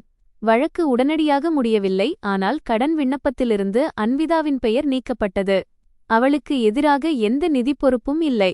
அவளது ஒப்புதல் போலியானது என்பதை நிறுவனம் எழுத்துப்பூர்வமாக உறுதிப்படுத்தியது. அந்த கடிதம் கையில் கிடைத்த பிறகு அன்விதா நீண்ட நேரம் எதுவும் பேசவில்லை. மாத்வி கேட்டாள், இப்போது நிம்மதியாக இருக்கிறதா? அன்விதா சொன்னாள், ஆம், ஆனால் மகிழ்ச்சி இல்லை. ஏன்? ஏனென்றால் எது உண்மையாக நிரூபிக்கப்பட்டதோ அது ஏற்கனவே உண்மையாகத்தான் இருந்தது. அதை நிரூபிப்பதற்காக நான் என் வாழ்க்கையில் பல மாதங்களை இழக்க வேண்டியிருந்தது. மாத்வி அவளுக்கு முன்னால் டீ வைத்தாள். உண்மைதான், நீதி சில நேரங்களில் மனிதனுக்கு வெற்றியைத் தருகிறது, ஆனால் அது இழந்த நேரத்தையும் களைப்பையும் திரும்பக் கொடுப்பதில்லை. சட்ட நடைமுறைகள் முடியும் வரை ரித்விக் தூரம் காத்துக் கொண்டிருந்தான். அவன் அன்விதாவிடம் ஆதரவாக இருக்க எந்த நிபந்தனையும் விதிக்கவில்லை. அவள் வாழ்க்கையில் நுழைய உரிமை கோரவும் இல்லை. அவன் அன்விதாவுடன் சமையலறைக்கு வருவான், வேலை சம்பந்தமாக பேசுவான், பிறகு கிளம்பி விடுவான். மாத்வி கேட்டாள், இப்போது கெட்ட காகிதங்கள் எல்லாம் தீர்ந்துவிட்டனவா? அன்விதா சிரித்தாள். முக்கியமான விஷயம் முடிந்துவிட்டது, நாம் கொண்டாடுவோம். என்ன கொண்டாட்டம்? பாப்பா பரோட்டா செய்வார். அன்விதாவும் மாத்வியும் சிரித்தனர். ரித்விக் சொன்னான், இதை கொண்டாட்டம் என்று சொல்லக்கூடாது, கூட்டுத் தண்டனை என்று சொல்ல வேண்டும். சில வாரங்களுக்குப் பிறகு ரித்விக் அன்விதாவிடம் தனியாக பேச அனுமதி கேட்டான். அவர்கள் சமையலறைக்கு வெளியே இருந்த வேப்பமரத்தின் அடியில் அமர்ந்திருந்தனர். மாலை நேரம். உள்ளே பெண்கள் மறுநாள் சமையலுக்காக பருப்பு தேடிக் கொண்டிருந்தனர். ரித்விக் சொன்னான், விஷயம் இப்போது ஒரு நிலைக்கு வந்துவிட்டது. என்னால் இனி சட்ட நடைமுறைகள் பாதிக்கப்படாது. அன்விதா அவனை பார்த்தாள். நீங்கள் ஏன் இதைச் சொல்கிறீர்கள்? ஏனென்றால் எனக்கு உன்னை பிடிக்கும். ஆனால் நான் எந்த பதிலையும் எதிர்பார்க்கவில்லை. அன்விதா அமைதியாக இருந்தாள். ரித்விக் தொடர்ந்தான், ஆஹா, உன்னுடன் இணைந்திருக்கிறாள், நானும் இணைந்திருக்கிறேன். ஆனால் ஒரு வீட்டை இழந்ததற்காக உடனடியாக நீ இன்னொன்றை தேர்ந்தெடுக்க வேண்டும் என்று நீ உணரக்கூடாது. அன்விதாவின் கண்கள் மென்மையடைந்தன. நான் இப்போது யாருடைய மனைவியாவதற்கும் தயாராக இல்லை. நான் திருமணத்தைப் பற்றி பேசவில்லை. மக்கள் பெரும்பாலும் பிடித்திருக்கிறது என்று சொல்லிவிட்டு அந்த பாதையைத்தான் திறக்கிறார்கள். அப்படியானால் நாம் அந்த பாதைக்கு இப்போதைக்கு செல்ல வேண்டாம். அன்பின் பொருள் ஒருவரை ஆதிக்கம் செலுத்துவது அல்ல என்பதை நான் ஆகாவிற்குச் சொல்லிக் கொடுப்பேன். அன்விதா மெதுவாக, எனக்கு நேரம் வேண்டும் என்றாள். ரித்விக் தலையசைத்தான். நேரம் உன்னுடையது. ராஜேஸ்வரி அன்விதாவை சந்திக்க பலமுறை முயற்சி செய்தார். அன்விதா முதலில் மறுத்துவிட்டாள். பிறகு 6 மாதங்களுக்குப் பிறகு சுவாதியின் அலுவலகத்தில் ஒரு சிறிய சந்திப்பை ஏற்றுக்கொண்டாள். ராஜேஸ்வரி முன்பை விட மிகவும் மாறியிருந்தது போல தெரிந்தார். அவர் சாதாரண புடவை அணிந்திருந்தார். முகத்தில் இருந்த இறுக்கம் குறைந்திருந்தது. அவர் அமர்ந்ததும் கைகளை கூப்பினார். என்னை மன்னித்து விடு. அன்விதா கேட்டாள், எதற்காக? ராஜேஸ்வரி அழத் தொடங்கினார். எல்லாவற்றிற்கும். எல்லாம் என்பது மிகப்பெரிய வார்த்தை. தெளிவாகச் சொல்லுங்கள். ராஜேஸ்வரி கஷ்டப்பட்டுச் சொன்னார். உன் அறிக்கையை மறைத்ததற்காக, உன்னை மலடி என்று சொன்னதற்காக, நிகிலின் குறையின் சுமையை உன் மீது சுமத்தியதற்காக, உன் ஆவணங்களைச் சாருலதாவிடம் கொடுத்ததற்காக, உன்னை வீட்டை விட்டு வெளியேற்றியதற்காக. அன்விதா அமைதியாக கேட்டுக்கொண்டிருந்தாள். நான் செய்தது தவறுதான் என்று ராஜேஸ்வரி கூறினார். பேரன் மீது நான் குருடாகிவிட்டேன். அன்விதா சொன்னாள், நீங்கள் பேரன் மீது மட்டும் குருடாகவில்லை, ஒவ்வொரு நபரும் உங்கள் விருப்பப்படி வளைந்து கொடுக்க வேண்டும் என்று விரும்புகிறீர்கள். ராஜேஸ்வரியின் தலை குனிந்தது. உங்களை மன்னிக்க நான் முயற்சி செய்யலாம் என்று அன்விதா சொன்னாள். ஆனால் நான் மீண்டும் வீட்டிற்கு வருவேன் என்றோ, அல்லது பழையபடி உறவு தொடரும் என்றோ, அல்லது உங்கள் குற்றங்களின் விளைவுகள் அழிந்துவிடும் என்றோ அர்த்தமல்ல. நீ திரும்பி வருவாய் என்று நான் கேட்கப் போவதில்லை. நல்லது, ஏனென்றால் எனக்கான வீடு இப்போது அங்கே இல்லை. ராஜேஸ்வரி கேட்டார், உனக்கு ஏதேனும் புதிய குடும்பம் இருக்கிறதா? அன்விதா பதிலளித்தாள், நான் அதை உருவாக்கிக் கொண்டிருக்கிறேன், மெதுவாக என் விருப்பப்படி. 1 வருடம் கழித்து சஹாரா சமூக சமையலறையில் அவள் தனது பணியை விரிவுபடுத்தினாள். ஒரு லாப நோக்கமற்ற அமைப்பு மற்றும் உள்ளூர் நன்கொடையாளர்களின் உதவியுடன் பெண்களுக்கு புதிய பயிற்சி மையம் திறக்கப்பட்டது. அங்கு சமையலுடன் வங்கி மேலாண்மை, டிஜிட்டல் பாதுகாப்பு, அடையாள ஆவணங்களை பாதுகாத்தல், வீட்டு உரிமைகள் மற்றும் வேலைவாய்ப்பு பயிற்சிகளும் வழங்கப்பட்டன. மாத்வி அந்த மையத்திற்கு சஹாரா புதிய தொடக்கம் என்று பெயரிட்டார். ஒரு சமையல் மற்றும் திறன் மேம்பாட்டு மையம். திறப்பு விழாவன்று பெரிய அமைச்சர்கள் யாரும் அழைக்கப்படவில்லை. அந்த மையத்தின் மிக மூத்த சமையல்காரர் நாடாவை வெட்டினார். சில அரசு பள்ளி மாணவர்கள் வந்திருந்தனர். பெண்கள் தாங்களே தயாரித்த பூரி, காய்கறி கூட்டு, தஹரி மற்றும் பாயசத்தை பரிமாறினார்கள். சுவரில் ஒரு வரி எழுதப்பட்டிருந்தது, உங்களை சார்ந்திருக்க வைப்பது உதவியல்ல, உங்களை உங்கள் காலில் நிற்க வைப்பதே உண்மையான உதவி. அன்விதா பயிற்சி மையத்தில் இருந்தாள். அவள் புதிய பெண்களுக்கு சமையல் செய்வதை மட்டும் கற்றுக் கொடுக்கவில்லை. அவள் சொல்லுவாள், உங்கள் ஆவணங்களை நீங்களே படியுங்கள், வெறும் காகிதத்தில் கையெழுத்திடாதீர்கள், வங்கியின் குறுஞ்செய்திகளை யாருக்கும் அனுப்பாதீர்கள். எல்லாவற்றிற்கும் மேலாக உங்கள் மதிப்பை உங்கள் திருமணம் அல்லது தாய்மையை வைத்து தீர்மானிக்கும் உரிமையை யாருக்கும் தராதீர்கள். அன்று ஒரு நிகழ்ச்சியில் ரித்விக் ஆஹானாவுடன் வந்திருந்தான். இருவரும் சேர்ந்து பரோட்டாக்கள் செய்தனர். அவற்றில் சில உருண்டையாக இருந்தன, சில இந்தியாவின் வரைபடம் போல இருந்தன, 2 கிட்டத்தட்ட கருகிவிட்டன. ஆஹானா பெருமையுடன் சொன்னாள், இந்த முறை அப்பா 2 மட்டும்தான் கருக வைத்தார். அன்விதா ஒரு பரோட்டாவை எடுத்து பார்த்தாள். நல்ல முன்னேற்றம்.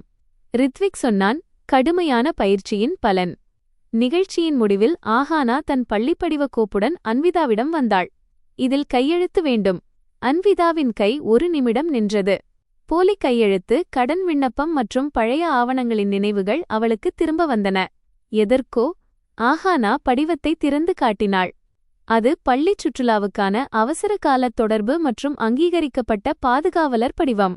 தந்தையின் பெயருக்கு அடுத்துள்ள 2வது தொடர்பு இடம் காலியாக இருந்தது. இது உங்களுடைய பெயராக இருக்க வேண்டும் என்று நான் விரும்புகிறேன் என்றாள் ஆஹானா. அப்பா தாமதமாக வந்தால், பரோட்டாவை கருக வைத்தால் அல்லது போனை எடுக்கவில்லை என்றால் பள்ளி உங்களை அழைக்க முடியும். ரித்விக் சற்று தள்ளி நின்று கொண்டிருந்தான். அவன் எந்த அறிகுறியும் காட்டவில்லை, ஆஹானாவை தடுக்கவும் இல்லை. முடிவு முழுவதுமாக அன்விதாவினுடையது. அன்விதா கேட்டாள், இதை கேட்கச் சொன்னாரா உன் அப்பா? ஆஹானா தலையசைத்தாள். இல்லை, நான் கேட்டேன். அதற்கு அவர், முதலில் அன்விதாவிடம் கேள், பெயர் யாருடையதாக இருந்தாலும் முடிவு அவளுடையதாகத்தான் இருக்க வேண்டும் என்றார். அன்விதா ரித்விக்கை பார்த்தாள். அவன் முகத்தில் லேசான புன்னகை இருந்தது, ஆனால் எந்த எதிர்பார்ப்பும் இல்லை. அவள் படிவத்தை முன்வைத்தாள். ஒவ்வொரு வரியையும் படித்தாள். அதிகாரம், பொறுப்பு மற்றும் அவசரகால அனுமதி ஆகியவற்றை புரிந்து கொண்டாள். பிறகு பேனாவை எடுத்தாள். இந்த முறை யாரும் அவளது கையெழுத்தை திருடவில்லை. இந்த முறை யாரும் அவளது விருப்பத்திற்கு எதிராக அவளது பெயரை பயன்படுத்தவில்லை. அவள் தெளிவாக எழுதினாள், அன்விதா மிஸ்ரா. ஆஹானா உற்சாகத்துடன் அவளை கட்டிக்கொண்டாள். இப்போது நீங்கள் அதிகாரப்பூர்வமானவர். அன்விதா சிரித்தாள். என்ன பதவி அது? என்னை தேவைப்படும் நபரா? ரித்விக் மெதுவாகச் சொன்னான், இந்த வேலை அவ்வளவு எளிதானது அல்ல. அன்விதா பதிலளித்தாள், நான் எளிதானதை தேர்ந்தெடுக்கவில்லை, நான் எனக்கானதை தேர்ந்தெடுத்துள்ளேன். முற்றத்தில் குழந்தைகள் உணவு உண்டு கொண்டிருந்தனர். சமையலறையிலிருந்து சீரகத் தளிப்பின் வாசனை வந்தது. மாத்வி பாயசத்தில் கரண்டியை நேராக வைக்கக்கூடாது என்று ஊழியர் ஒருவரை திட்டிவிட்டுக் கொண்டிருந்தாள். பெண்கள் சிரித்துக்கொண்டே வேலை செய்து கொண்டிருந்தனர். அன்விதா சுற்றிலும் பார்த்தாள். ஒரு காலத்தில் மருமகள் அதிகாலையில் எழுந்து எல்லோருக்கும் சமையல் செய்துவிட்டு தன் வலிகளை வீட்டின் கதவுக்கு வெளியே விட்டுவிட வேண்டும் என்றுதான் அவள் நம்பியிருந்தாள். பிறகு அவள் உணர்ந்து கொண்டாள், சுவர்கள், குடும்பப் பெயர்கள் மற்றும் திருமணச் சான்றிதழ்கள் வீட்டின் உத்திரவாதம் அல்ல. வீடு என்பது உங்கள் உண்மையைச் சொல்வதற்கு நீங்கள் யாரையும் வற்புறுத்த வேண்டிய அவசியமில்லாத இடம். உங்கள் மௌனத்தின் மீது யாரும் ஆதாயம் தேடாத இடம். உங்கள் உடல் வம்சத்தை வளர்க்கும் கருவியாக கருதப்படாத இடம். எந்த காகிதத்திலும் உங்கள் பெயரை எழுதுவதற்கு முன்னால் உங்களிடம் அனுமதி கேட்கப்படும் இடம். அவள் ஆஹானாவின் கையை பிடித்துக்கொண்டு சமையலறையை நோக்கி நடந்தாள். ரித்விக் அவர்களுடன் இருந்தான். ஆஹானாவுக்கு முன்னால் இல்லை, பின்னால் இல்லை, பக்கவாட்டில் இருந்தான். அன்விதாவுக்கு எதிர்காலத்தைப் பற்றிய முழுமையான பதில் தெரியாது. அவள் ரித்விக்கை மணப்பாள் இல்லையா என்று அவளுக்கு தெரியாது. வாழ்க்கை அவளை இனி என்னென்ன சோதனைகளுக்கு உள்ளாக்கப் போகிறது என்றும் அவளுக்கு தெரியாது. ஆனால் இப்போது அவளுக்கு ஒன்று மட்டும் உறுதியாகத் தெரியும். குடும்பம் என்பது சமூகம் உங்கள் பெயருடன் இணைக்கும் ஒன்றல்ல. குடும்பம் என்பது உங்கள் வாழ்க்கைக்குள் நீங்கள் இடம் கொடுப்பவர்களே.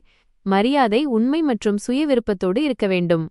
ஒரு பெண்ணின் மதிப்பு அவள் தாயாக முடியுமா இல்லையா என்பதையோ, அவள் மனைவியாக நீடிக்கிறாளா இல்லையா என்பதையோ, அல்லது ஒரு ஆணின் குடும்பப் பெயரை தன் பெயருடன் இணைத்துக் கொண்டிருக்கிறாளா இல்லையா என்பதையோ பொறுத்தது அல்ல.